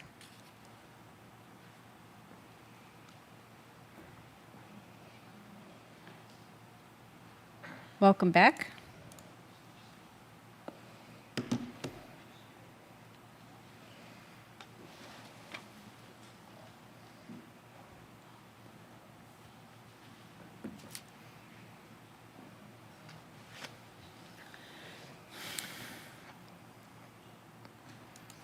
Are you attempting to connect to our laptop, the podium? Can you hear me? Yes. Okay, so hi, my name is Beck Polchernetti, Cupertino resident, and I'm speaking for myself tonight. So, Mayor Chow, I understand what you've said, but as a resident, I heard a rumor that the city was considering removing the rotary racks, and this concerned me as I care about biking, and so I would like to head off the potential of the city to consider this by stating that removing the rotary racks would be a serious misuse of the city's budget. They are already firmly mounted into concrete, just sitting there, providing utility to city residents. The city's budget should be put towards building new infrastructure, maybe road repair, maybe fixing one of the intersections that keep having car accidents, not tearing up existing infrastructure. Mayor Chow, you yourself said in a response email, and I quote, "The colorful fish bike rack looks lovely." If they look lovely, why remove them? Additionally, in the same response email, you said one of the reasons to be concerned about the bike racks was, quote, "There have been reports of seniors walking in Memorial Park getting hit by bikes," end quote. There have also been, as you may have heard, reports of cars hitting people walking. So while we are on the topic of destroying already existing infrastructure that facilitates dangerous interactions for people walking, I would propose that the city also removes every parking space in Cupertino so as to prevent anyone in the city from getting hit by a car. Another point that you made in your response email was, to quote again, "There have been children climbing on the bike rack." While we are addressing dangerous things that kids can climb on, I propose that the city should also remove, not necessarily in this order, every single tree, pole of any kind, play structure, fence, wall, staircase, ladder, garbage can, statue, monument, building with a decorated exterior facade, and tall chair, so as to prevent any child from climbing anything that could potentially cause a dangerous fall. The bike racks are fine as is, and you could just let them be, or you can waste the city's money destroying them. You know, things that are, as you so eloquently put it, lovely. You know, lovely things that serve the community. Your call. Thank you for your time. Thank you, Beck. Next, we have a group request.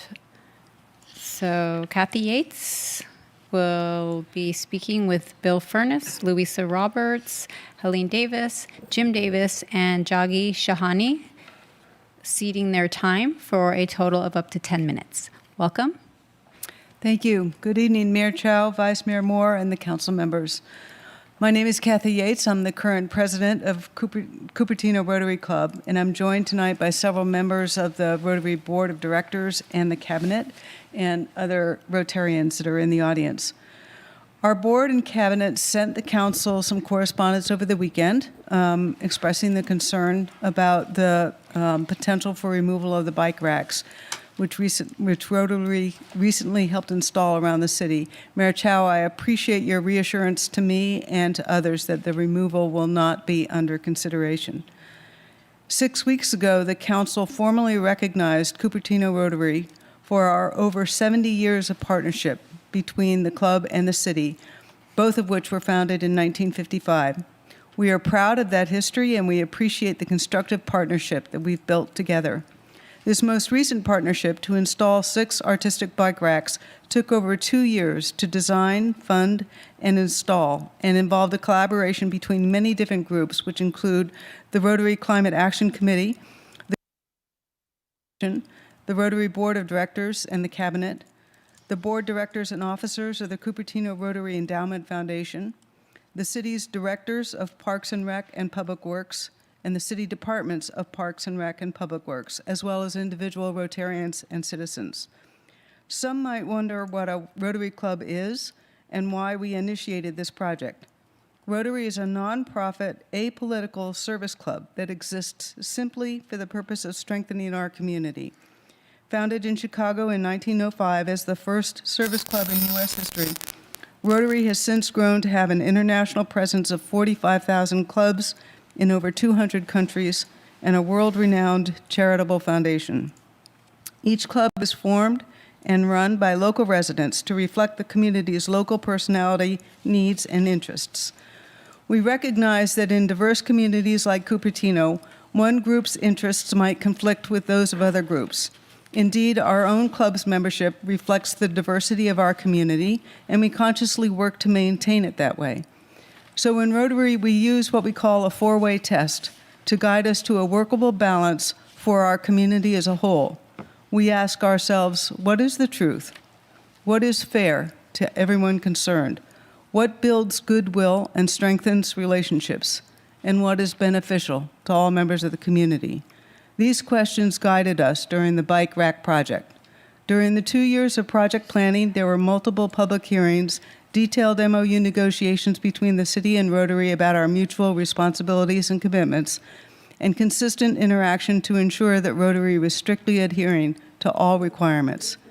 The installation of the 6 racks was completed in September of this year, and our club has received much favorable commentary from residents about how much they add to the community. But today's agenda item implies that all of this collaboration and interaction was inadequate to allow for appropriate input from residents and responsible parties. We believe the record speaks for itself. Questions about safety, appropriateness of design, and specific locations for installation were repeatedly discussed. As we collectively worked through disagreements, such as when the Department of Parks and Rec had concerns about 2 locations proposed by the Bike Ped Commission, representatives from Rotary, the Bike Ped Commission, and the Parks and Rec and Public Works departments met at each location to identify rack placements on which everyone could agree.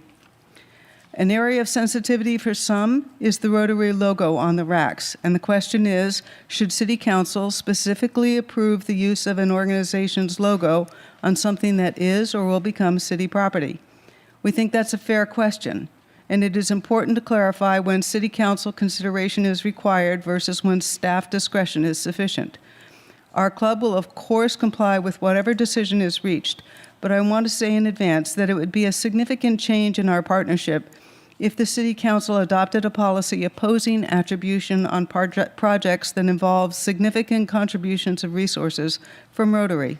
For 70 years, we've led and funded service projects designed to beautify, strengthen, and enhance the community, and we always strive to publicize our involvement in that work, as do virtually all other service clubs, such as Lions, Kiwanis, and Elks clubs. So I hope that if an additional checkpoint is added to service projects for the sake of information, that action does not become a barrier to those projects ever coming into being. We believe that would be a substantial loss to the Cupertino community. On behalf of the Rotary Club of Cupertino, thank you for your consideration.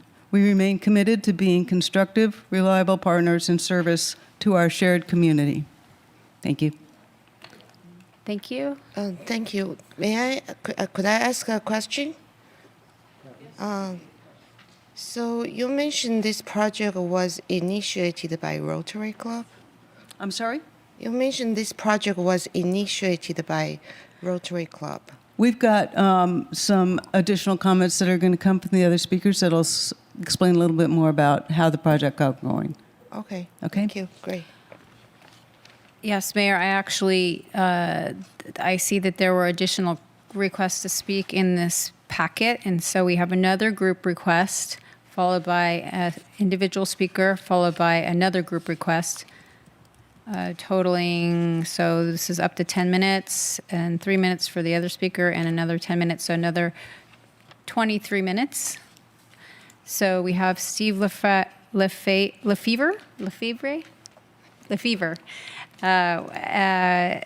accompanied by Elisa Sakas, Dina Sakas, Mori Okamuto, Sorry, apologies, Kearney, and Peter Troop.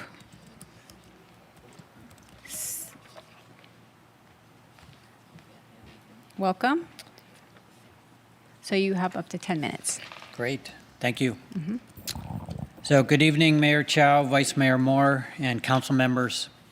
So my name is Steve Lefevre, and I chair the Climate Action Committee for Cupertino Rotary, which was responsible for the implementation of the artistic bike racks. I've been a resident of Cupertino for 34 years, and I'm joined here by several members of our Climate Action Committee. The Climate Action Committee's charter is to implement projects that focus on carbon emissions reduction, helping nonprofits and those in need. Over the past few years, we've completed 9 solar installations for 9 nonprofits, e-bikes for DNs of students to lower commute costs, community harvest initiative that harvests fruit from residents on a monthly basis and donates to WVCS, Hunger at Home monthly food distribution volunteering, a regenerative farming demonstration site, and sponsorship of annual FUHSD Earth Day. We embarked on the artistic bike rack project with goals of reducing carbon emissions, promoting cycling, and beautifying Cupertino parks and city with colorful, artistically designed racks. Additional benefits include reducing traffic and parking congestion, improved air quality, and community health. The initiative was funded through Rotary fundraisers and annual climate action budget. In all, the project cost roughly $30,000. It would have cost significantly more if the 320 hours of volunteer times that Rotary used to install the racks. In regards to the bike rack vendor, we identified the vendor Diro through the chair of the Los Altos Public Arts Commission. We used Diro for installation of racks in that city. Diro has manufactured bike racks for dozens of Rotary groups across the U.S. and for public companies such as Google. They are beautiful, well-made, sturdy, and safe bike racks that stand the test of time. The rack designs incorporate safety aspects such as domed angles, sturdy anchoring and welds, and thick steel tubing. So the installation locations were identified and settled upon with collaboration with the Parks and Rec, Bike Ped, and Public Works. These teams identified and prioritized high traffic areas where the artistic bike racks would be most impactful and placed in locations where utilities, traffic, etc. would not be impeded. So in closing, please be mindful that Cupertino Rotary collaborated, cooperated, and closely followed the City of Cupertino process for designing, locating, and installing the racks. I respect and understand that you have process improvements to consider. With that in mind, I request that you do not retroactively impose the process changes on this initiative, nor remove the racks from our beloved city. Thank you. Thank you, Steve and group. Yep. Next, we have Seema Linskog. Welcome, Seema.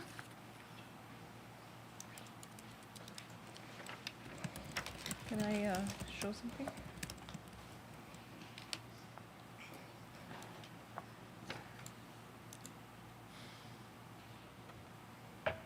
You're sharing? Okay, yes. Good evening, Mayor Chow, Vice Mayor Moore, and council members.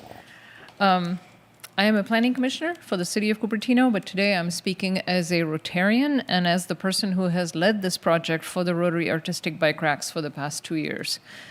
From the salmon in Wilson Park to the coffee mug to the shark that you see in this photo, the Rotary bike racks have been sparking joy everywhere they've been installed. And I want to share with you just how much our community loves them. When we were out installing these racks in the 320 volunteer hours that Steve mentioned, many residents walked by, and most of them would stop to admire the racks and to say thank you.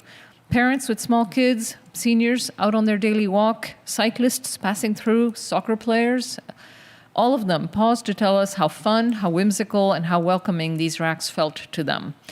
At the annual Rotary Fall Fest, which is the picture that I put here, the shark rack was so full of bikes it looked like it was swimming in a sea of wheels. Without anyone telling them about it, cyclists of all ages found the rack, intuitively understood its purpose, and tied their bikes to it. Families were taking photos with it, and throughout the day, people were sending me pictures of the rack, telling me how much they loved it. In the weeks since, we've been getting more photos of residents randomly posing with the racks when someone saw them and felt a spark of delight that they wanted to share with us. These aren't just bike racks, they are pieces of functional public art. They signal that Cupertino is a place that cares about beauty, playfulness, and welcoming public spaces. They encourage biking, yes, but they also invite people to slow down, smile, and engage with the city.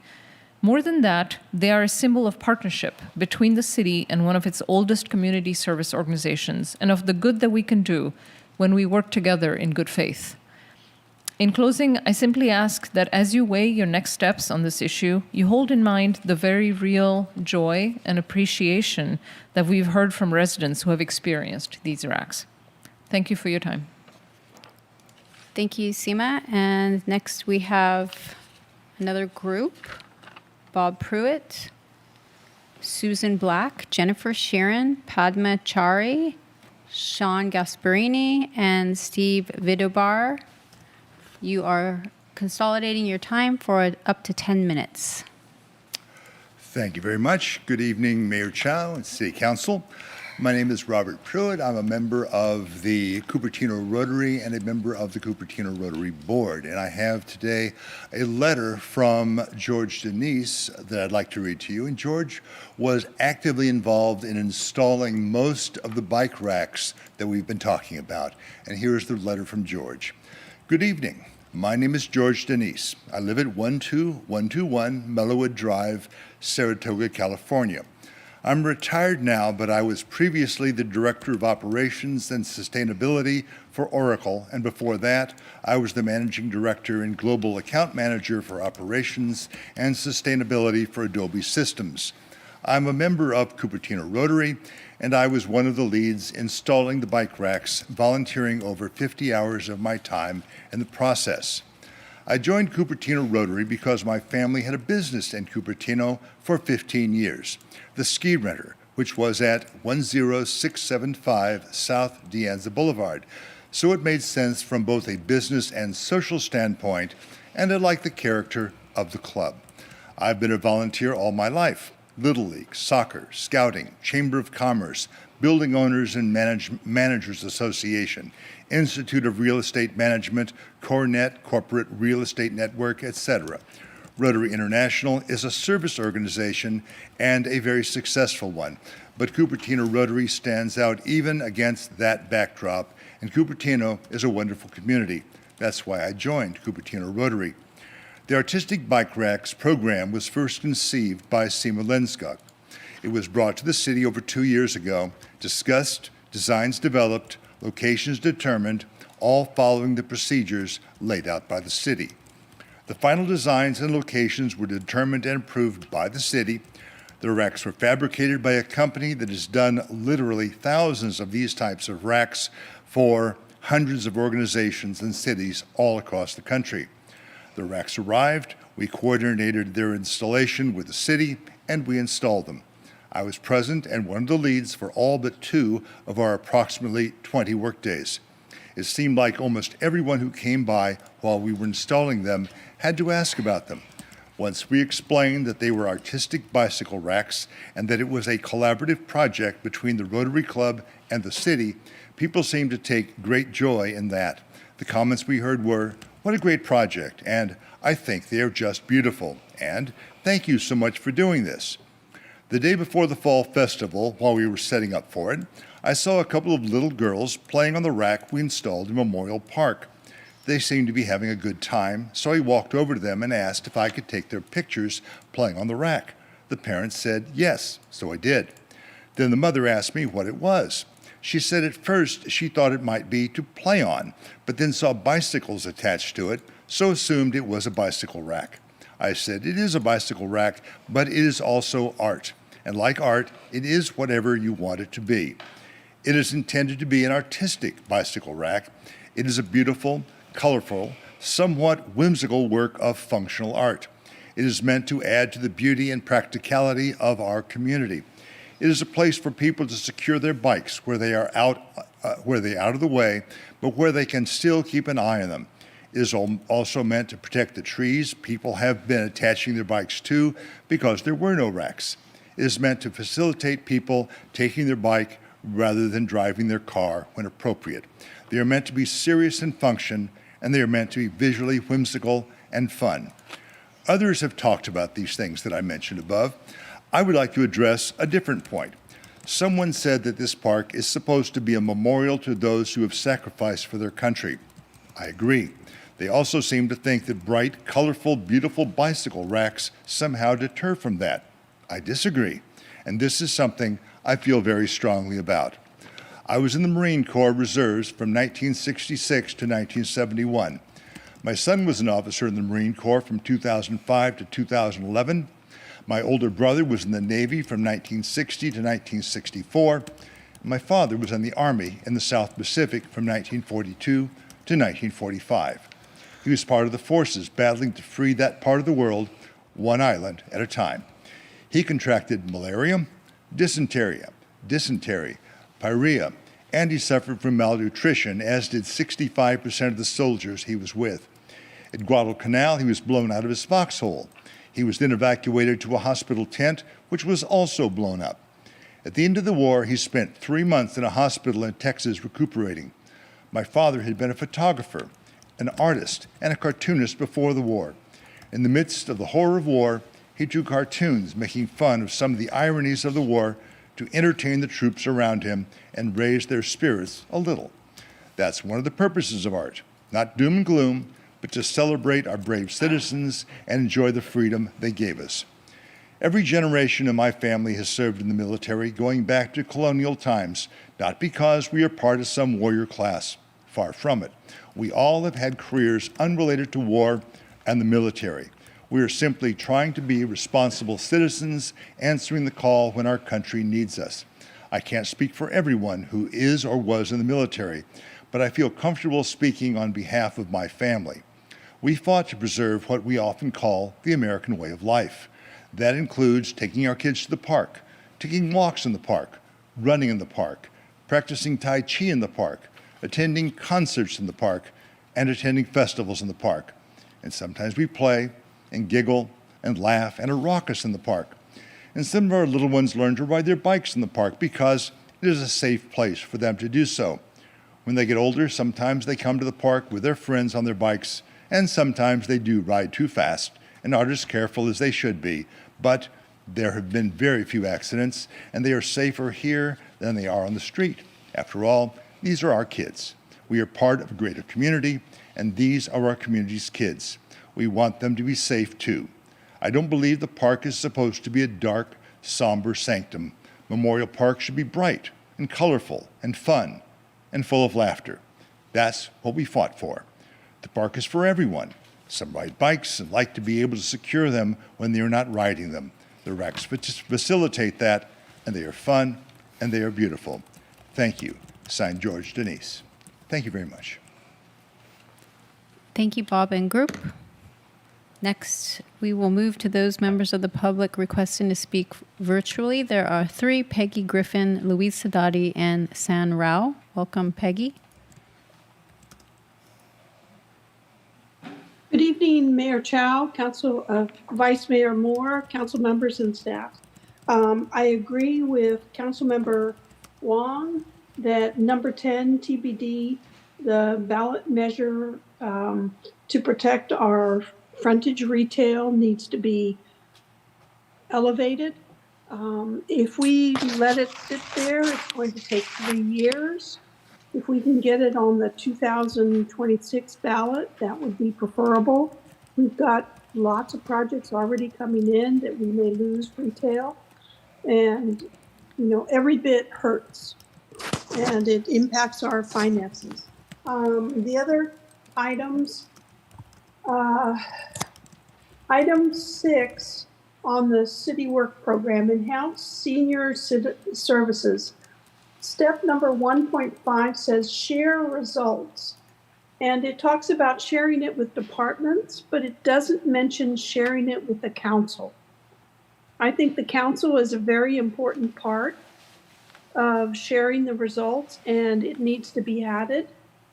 Item number 13, City Hall retrofit and City Hall annex renovation, including the EOC. It needs to be broken out. It's a mishmash of timelines, and you're really hard to follow when everything is going to be done. And I feel like it's just procrastination. I think it needs to be clear and broken out in separate steps, the retrofit and the EOC.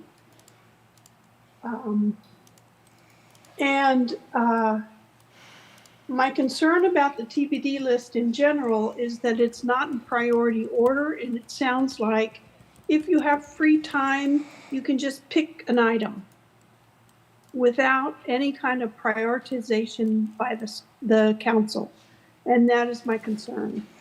The other item that anyway, that's it. Thank you. Thank you, Peggy. Next, we have Louise Sidati, followed by San Rao. Welcome, Louise. Hi. Hi, can you hear me? Yes, we can. Dear Honorable Mayor Chow, Vice Mayor Moore, and City Council members, over a 2-year process, the Artistic Bike Racks project led by the Cupertino Rotary has been discussed and approved via the proper process involving the Rotary, the Bike Ped Commission, and the city staff, including the Director of Public Works and the city manager. The artistic bike racks have now been installed, enjoyed, and appreciated by the community at large, increasingly by the hundreds. In discussing the possibility of new rules and procedures for installing bike racks in the future, please do not make the new rules and procedures retroactive. Please do not make the new rules and procedures too limiting, draconian, or negative.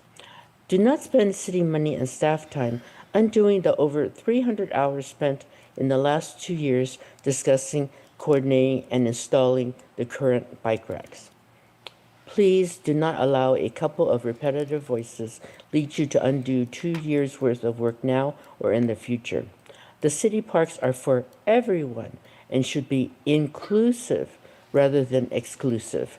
Instead of being negative and exclusive, our city needs to be positive and inclusive. The city does not have extra monies and staff time to undo the work done over the last 2 years. Undoing the honest work done in good faith by the Rotary, the city staff, and the community sends a very negative message to the Rotary, the community at large, and the city. A precedent of uninstalling work done over a 2-year process period following process casts a shadow over all current Cupertino infrastructure and projects.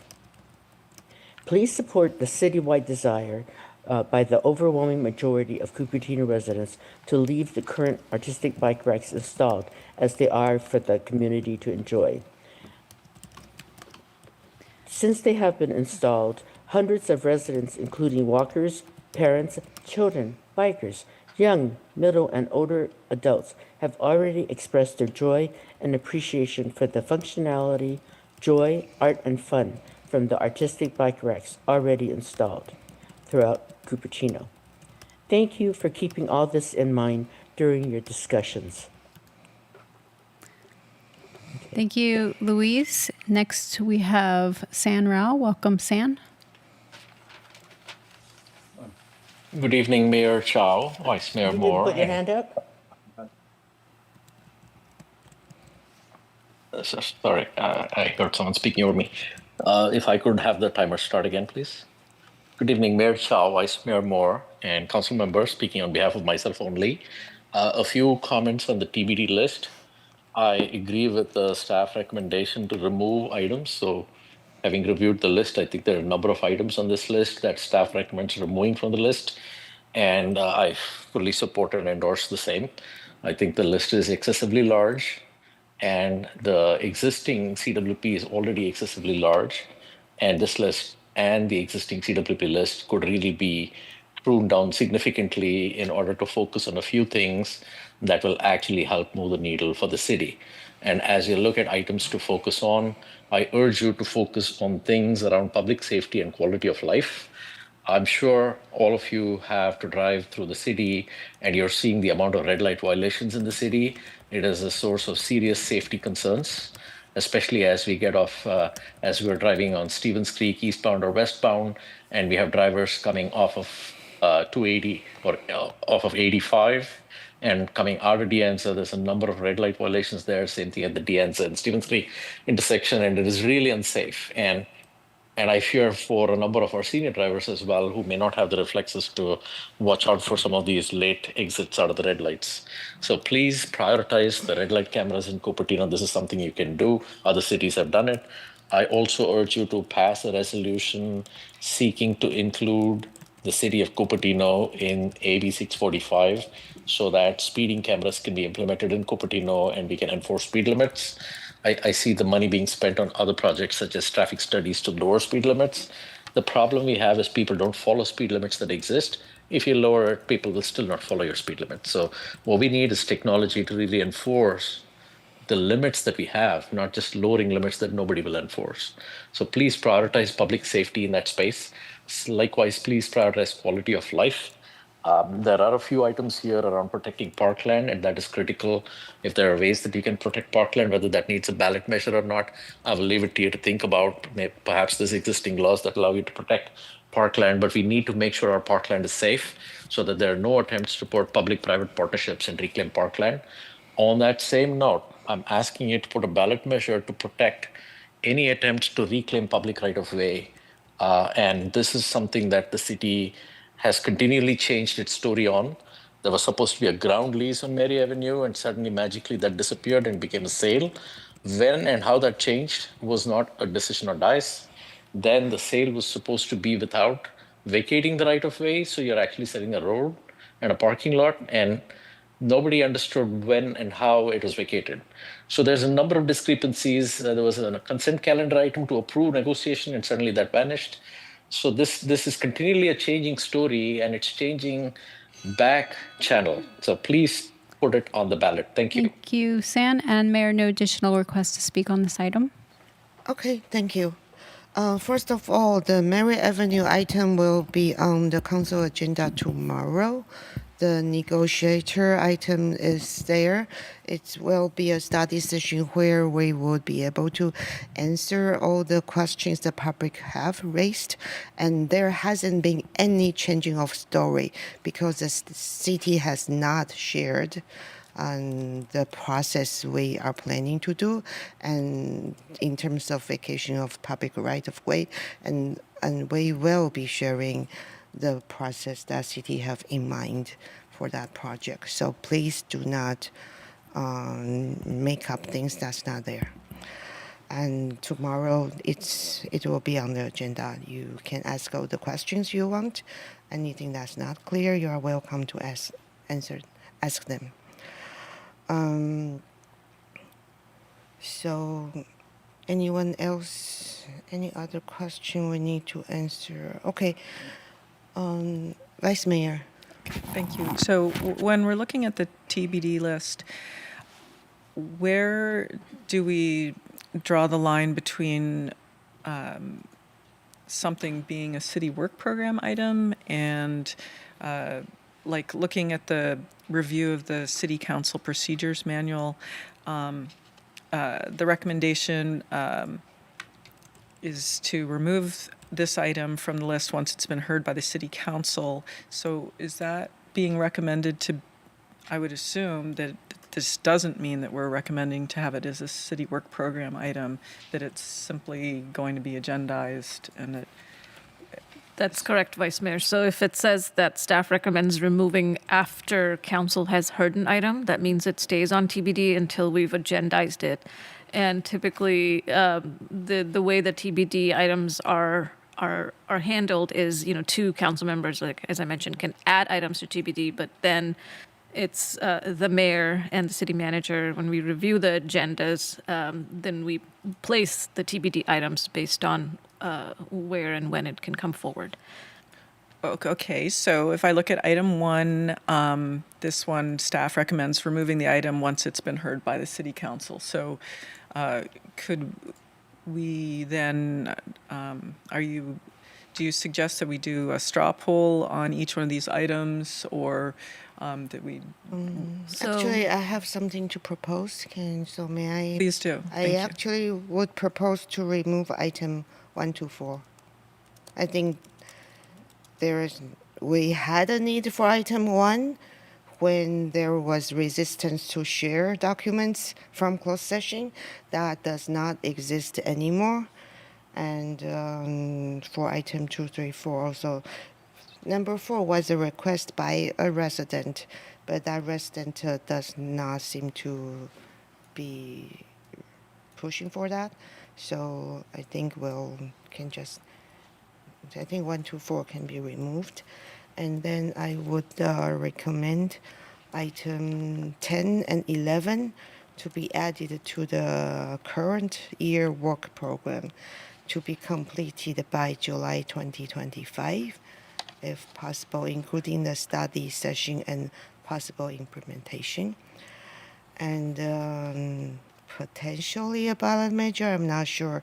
I would hope to look at the cost, the advantage of having a ballot measure or not, but we will learn more later. Mayor, you did mean 2026, not 2025. Oh, 2026, yeah, sorry. And then item 17, 18 on Blackberry Farm, I believe the answers have been provided or will be provided, so they can be removed. And the rest, I would just follow staff recommendation. And then I would propose to add item 25. That's the item proposed by Councilmember Wong for an info memo on resident versus non-resident structure, justification for fees, preferential access. I think we will just keep there.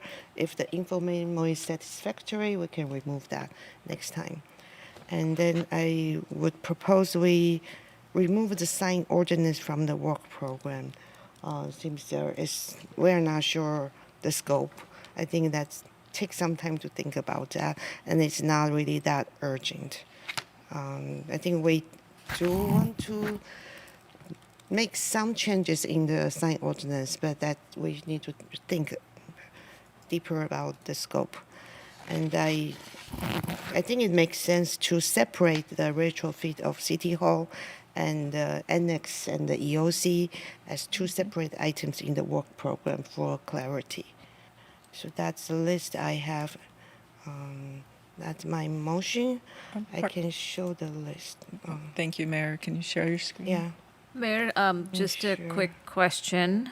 If we're accepting most of the staff recommendations, so are you taking two separate votes on the TBD and the work program? I think we just take one. It's just a direction. Just one, okay. Yeah. So They this are- is the list I mentioned. Okay. It's not sharing? We're not seeing it. Okay. Oh, okay.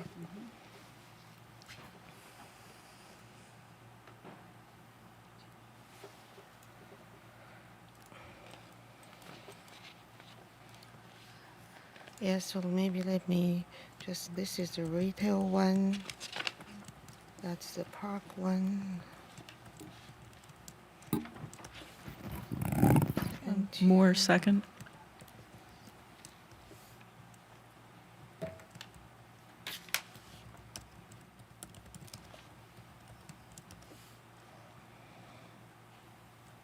Yeah.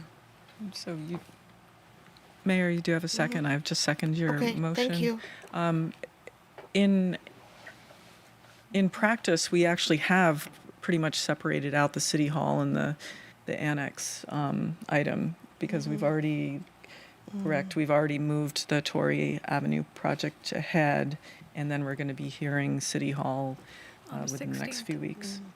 Okay. Open I do have for a any question. discussion or supplement or friendly I do. amendment. Yeah. I do have a question before I introduce a friendly amendment or suggest a friendly amendment. When does a project get to a point where it should be city council approval versus staff approval? I think the bike rack is a great example. There will be other types of projects like this where discretion is made by staff or discretion is made by council. Do we have a test or way to determine that? I think Councilmember Wong, that's that's definitely a question we can talk for a while. But in short, I would say once council provides direction on what you want done, typically there is some discretion on how the implementation works. Of course, that's not a blanket answer for all projects. Some of them are, large enough that we would want to bring to council early on before, we make too much progress. The City Work Program is a good list of projects that will have a lot of visibility on them, and council will be aware of it each step of the way. But it's a question that a lot of council and city managers kind of grapple with, right? Like, where do the lines blur? And certainly happy to talk with you a little bit more on that. I'd give an example. I don't want to pick on the Rotary Club here. But let's say like the Buffalo Club decides they want to put a tiki hut, everywhere in the city, and they go through the process of working with the city, and the departments all agree, and all the stakeholders agree, but council is not aware of it for whatever reason, and it gets to the point where they get installed, right? Like things like that do happen, and so I don't know. I mean, maybe in a future work plan, trying to figure out where that line is in terms of categories of projects might help people. Probably not for this discussion, then, based on your answer. So, but Yeah, I just think it's something we should be considering in the future. Definitely, it's a good discussion point for council, and we'll In the future. we'll talk Yeah. about that. Yeah. Thank you. I do have some question about the process for the bike rack also. But let's hear from Councilmember Fruin first. So I wanted to clarify which version of item 10 we're talking about here. Are you intending this to be a ballot measure or a zoning change? I think zoning change was a potential consideration for ballot measure, depending on the cost or whether we need it. Okay, because I would certainly support a zoning change. I think that there are very good things in the Village Center Master Plan from Sunnyvale. We actually employ some of this in Cupertino already in certain places. You'll note, for example, that in 2019, when council changed the zoning at Valco, that there was one piece of the parcel that was rezoned just for housing in order to satisfy the housing element. Similarly, when we went through the rezonings in the last housing element cycle, at least 3 sites have partial site rezonings. The one that I'm most familiar with is one piece of St. Jude's, for example, that is now zoned for housing, and the rest of it is still quasi-public. And effectively, what the Village Center Master Plan does is exactly that type of thing. It's, portions of parcels are zoned a particular way. It's not the entire parcel. Yeah. I think it's creative. I think it's a good way of exploring things. I'd suggest as well that given that we are going to have to find additional sites for the shortfall in the housing element, not just because of the upcoming Toll Brothers project, but in the future because of the new Valco submission, that we should probably fold those 2 efforts in together and get out ahead of it. There's a time clock that will start the moment that we have a shortfall. That shortfall will happen probably this month with the approval of the Toll Brothers project, when we're in the negative by 2 units on moderate income. And that'll be 6 months. So I think that given that the sites that are most likely to be attractive for inclusion in that process are probably also sites that have some sort of existing retail use on them, that it would be good to put those 2 efforts together so that we don't lose a lot of retail and that we can be creative about it and be in control of that process early. Would you be willing to accept that? I'm not sure. The shortfall, I think I did ask the staff on do we have any estimate of how our performance for housing element? Yeah, we'll be short by 2 units the moment that we approve Toll Brothers. But we will have, I think, another project coming up. And that'll make it worse. So, okay, Council Vice Mayor?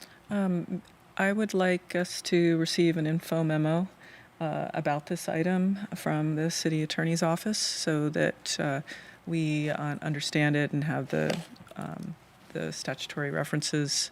Yeah. So that So that's it's clear. So I don't even. Sorry. Should we amend this? I'm thinking about the friendly amendment is item 10. We consider a way to protect retail, but possibly as we maybe rezone a mixed-use site to protect one portion to retail, maybe we do upzone to compensate for our loss in housing element. Yes, I mean, so we it's not just consider for that. We yeah. are not saying we have to do that, right? Just like the ballot measure, consider that it's not saying we have to do that, but that's consider that if we need it, and if we need it, we're on the way of. If you want to consider a doing it. ballot measure, that's fine. I think it'll be preempted by state law, but I don't know that any kind of additional memo is necessary from the city attorney's office. We have the staff report from November the 12th for the Planning Commission that lays it out all very clearly that we will be in the negative on our moderate income housing. And the moment that Valco, which just submitted a modification, is approved, that's another roughly 250 units that will disappear from our low income. So we will go into the negative there too. I thought the HCD only count permitted units, not approved. That's your production. You have to maintain zoned capacity. You have to maintain zoned capacity, no net loss, in every single category. We'll be in the negative. On the seconder, do you support? I still would want to hear from our city attorney's office on this matter.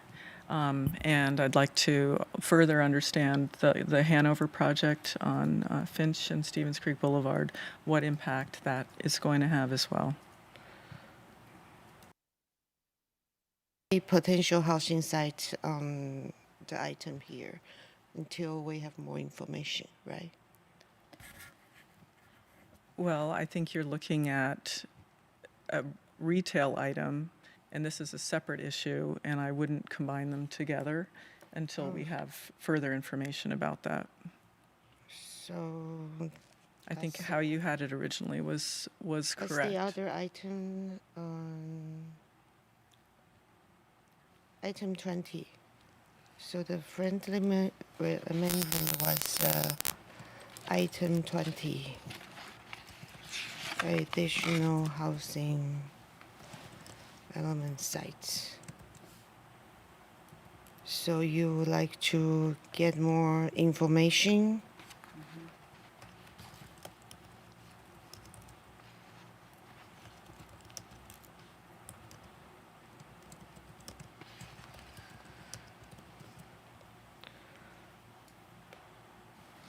And then once we have that, we could consider combining 20 with 10, right? But not at this time. That's what you are thinking. Mayor, if I may just offer clarification. So if item 20 is written as is and it gets adopted based on staff recommendation, it moves on to the work program item.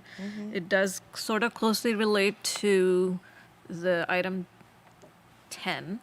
Yeah, I think however, it's a timeline, the issue of timeline. Yeah, right? and also like if we want to options for expanding housing element sites, do we want to do do we bring information to you first, which could go with this item 10? It just maybe Councilmember Fruin, you could clarify in terms of what were you hoping to. Yeah, no, I think that they both go together. And when we are in the position of, unfortunately, not being able to make the declaration on our no net loss and say we have enough residual capacity. I would like us to be able to tell HCD we're already undertaking to rezone sites and make sure that we have sufficient capacity. And we know that once Valco is approved, that will be an even bigger problem. This is not one that's going to go away.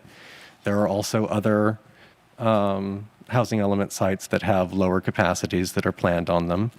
That will exacerbate the problem. I'd encourage everyone to go back and watch the Planning Commission meeting of November the 12th.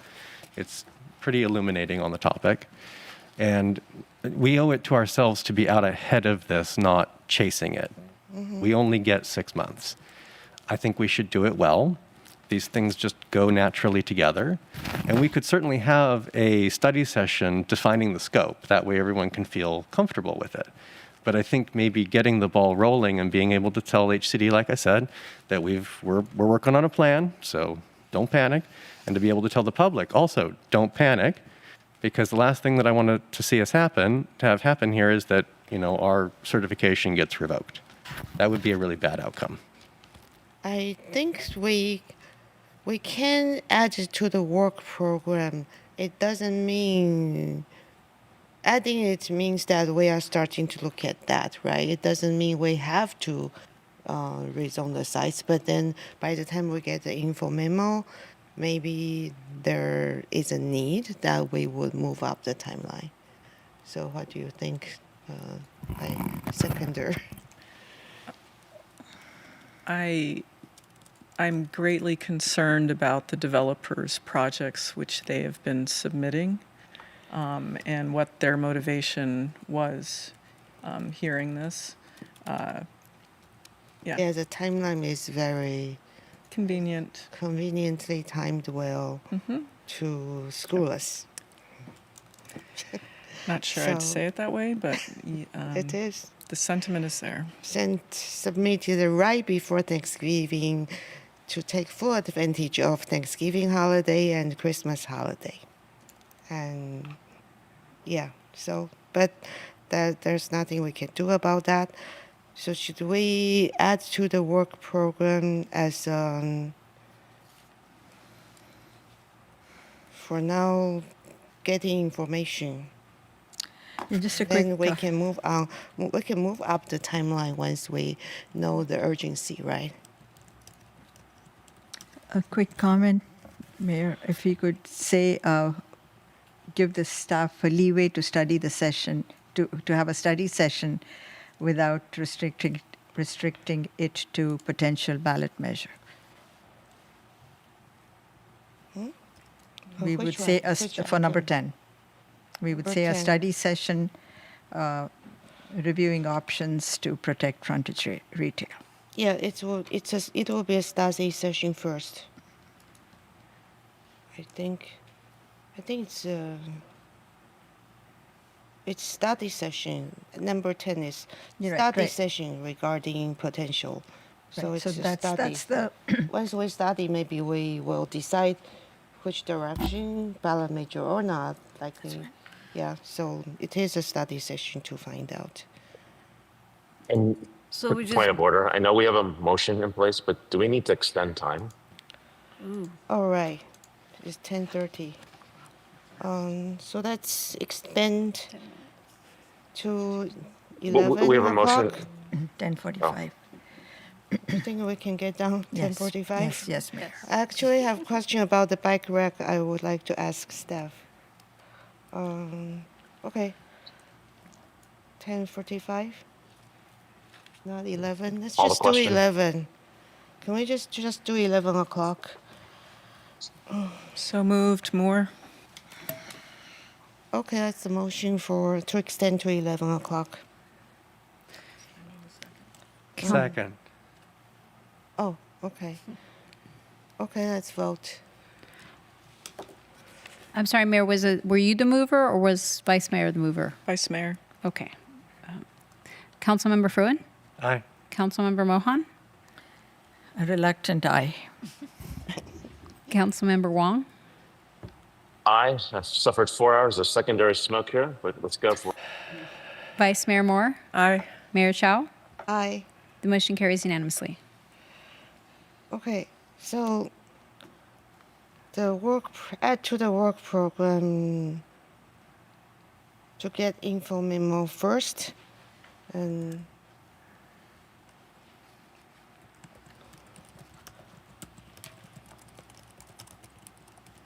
like that. Would that be acceptable? That's acceptable. Thank you. As long as that's speedier than what we've got, fine. Yeah. So it will be an item that we watch on, and then we will get an update. And Through the mayor, I just really want to underscore the importance of this and of not repeating the mistakes of the past. We did not take the housing element process seriously enough from the very beginning, and I want to make sure that as we are forced to reckon with additional sites, that we do this better this time. We have an opportunity. I think we should take it. Yeah, thank you. Appreciate that. I do have some question about the bike rack process. Can I ask Chad about it? Chad, would you come up to answer a question about the bike racks?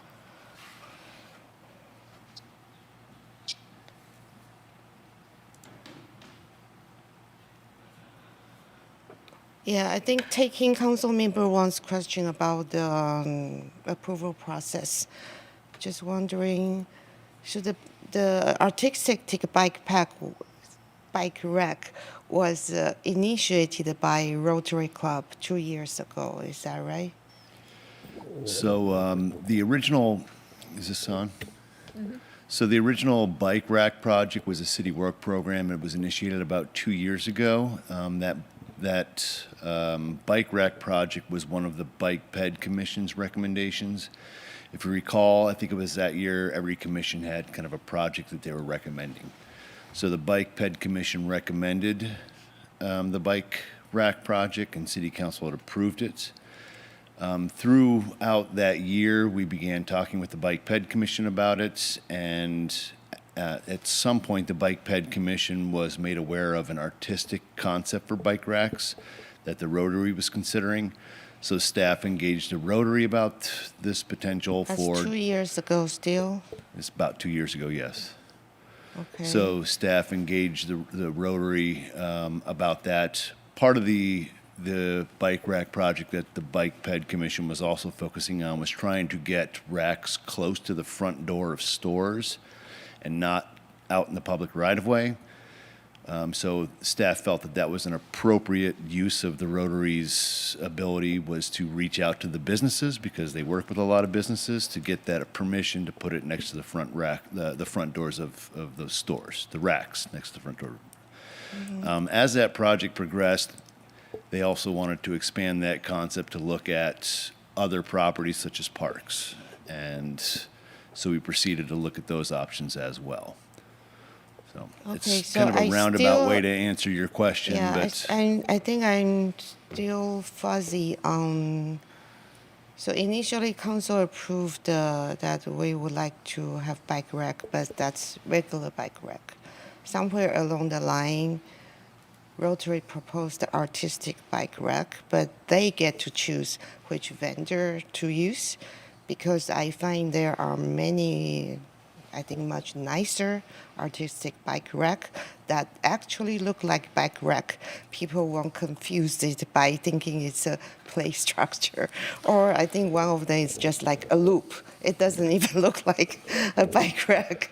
I would not know that's supposed to be a bike rack. So, I don't want to undo anything that's already done. However, it's important to point out what wasn't working in the past process.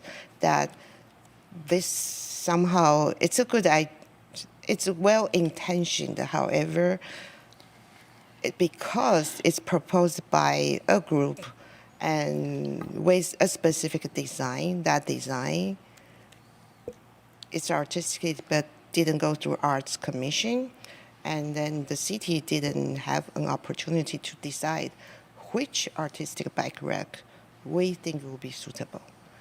And so that's the kind of process issue that I don't have any further information on that. There was Yeah. a lot of stuff that was happening through various conversations. I don't have all that information, but I'm just, that's how this was initiated.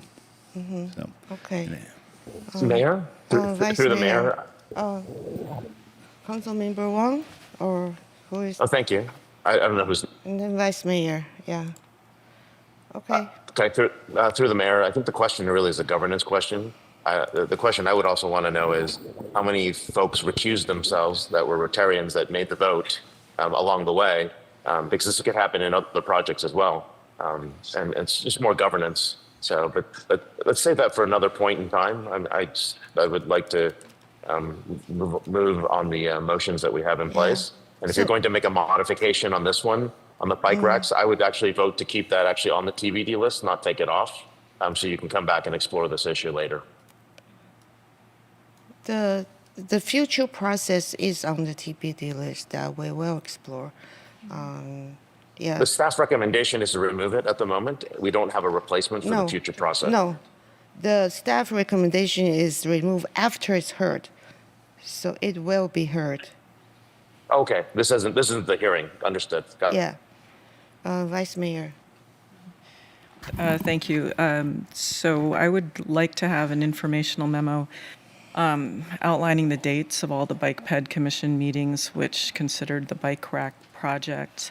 And when this does move forward, I do think we need to look at our donation policy and branding along with because the agreement kind of blurred the lines between our current donation policy and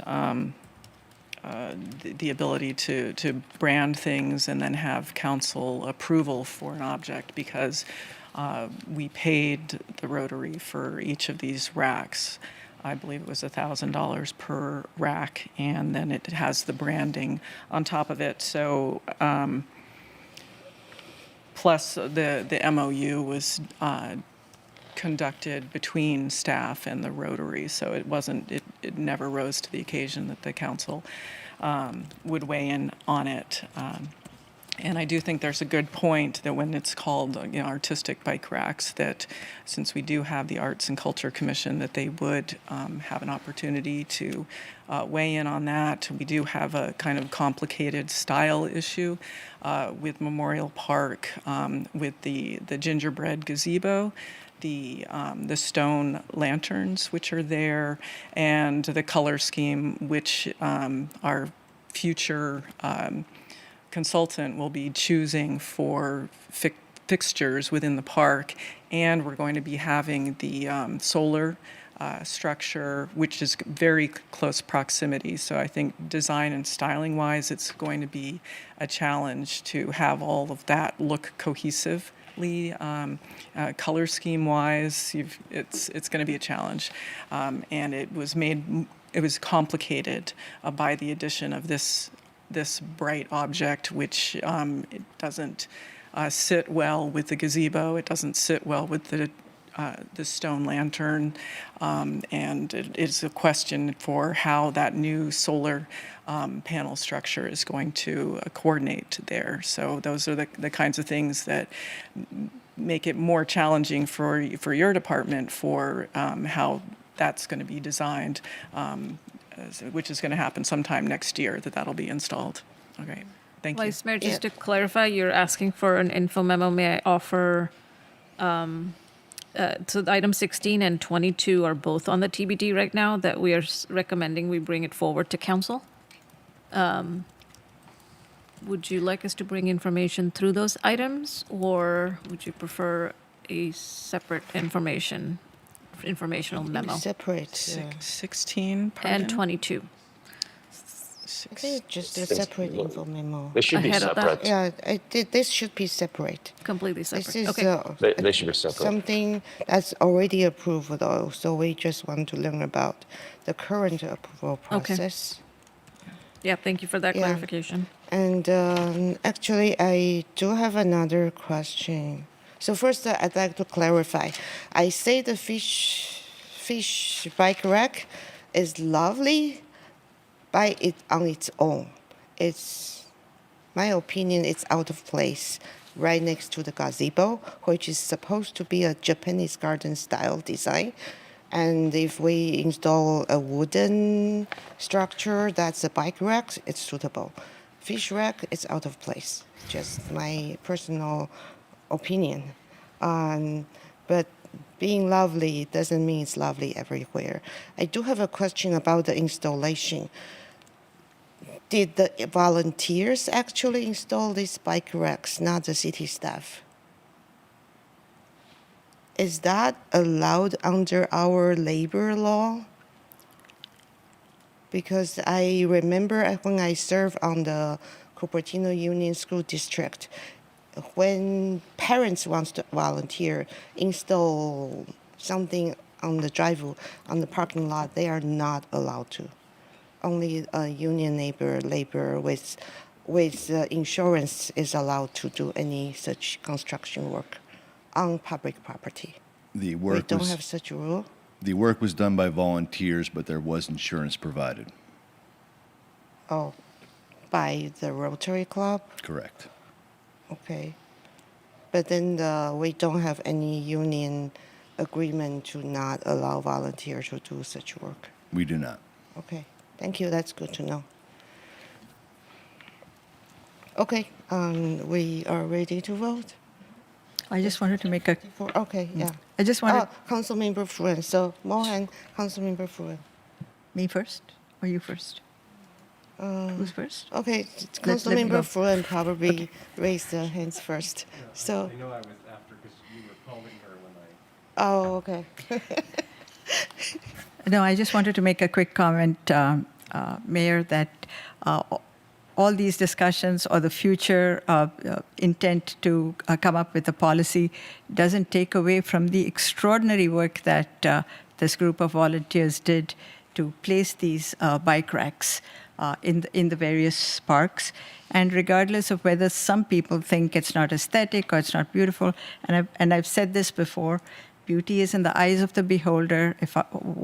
It's subjective, and I'm not sure my opinion of aesthetic is the same as yours. So I'd rather not make decisions based on aesthetics.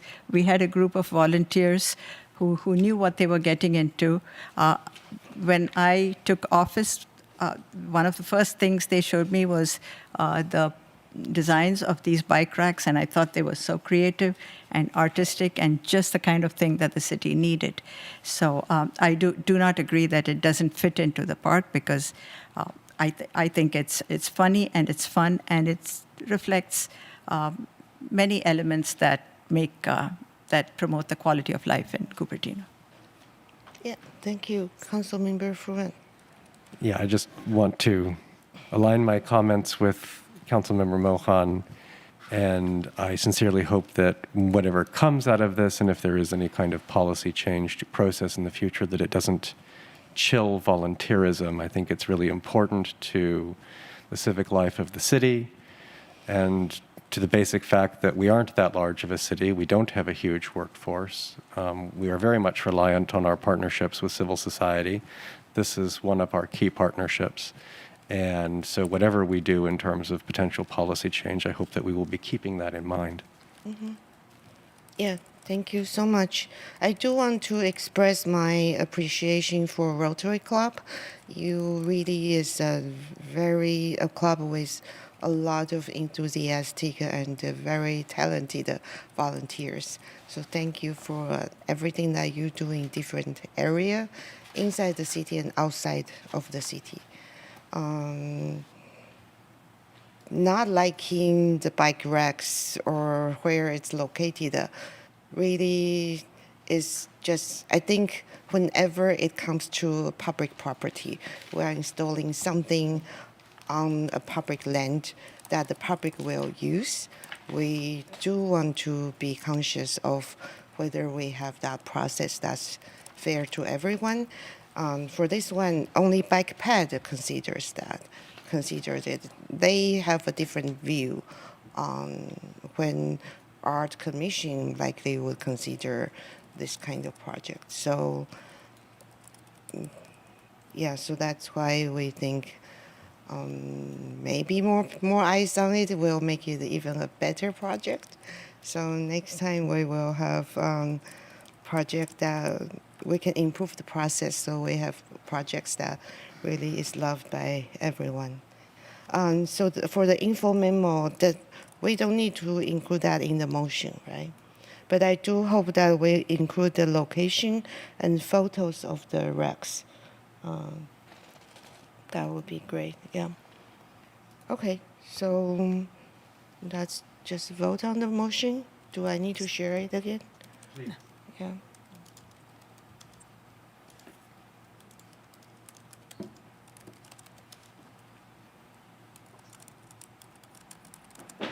So info memo, I think it wasn't a part of the motion. Could be if you want. Yeah. Oh, is it shared? Okay.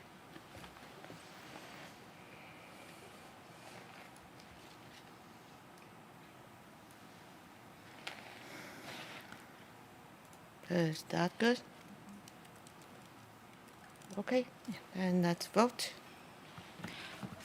Councilmember Fruin? Aye. Councilmember Mohan? Aye. Councilmember Wong?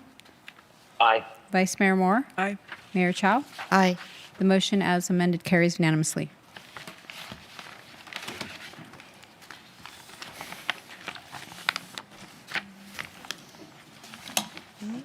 Okay, now the meeting is adjourned. Got through it. See, 10:49. You did it.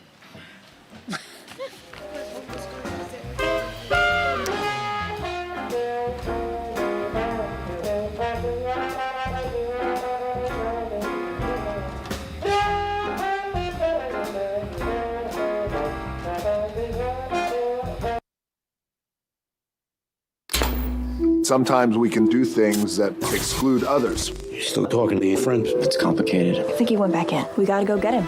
Welcome to Jumanji! Even the smallest words and actions can have a big effect on someone.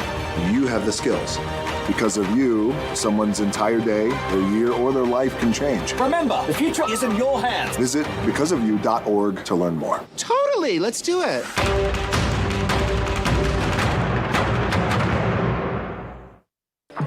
How do you know when you've made the right decision? It's the feeling you get in your gut. The one that tells you what's right or wrong. It's the one that says, sure, I can have a drink. Or the feeling that says, okay, I've been drinking. Now what? It's the voice inside you that says, I'm buzzed. Better leave the car when it's time to go. Plan ahead.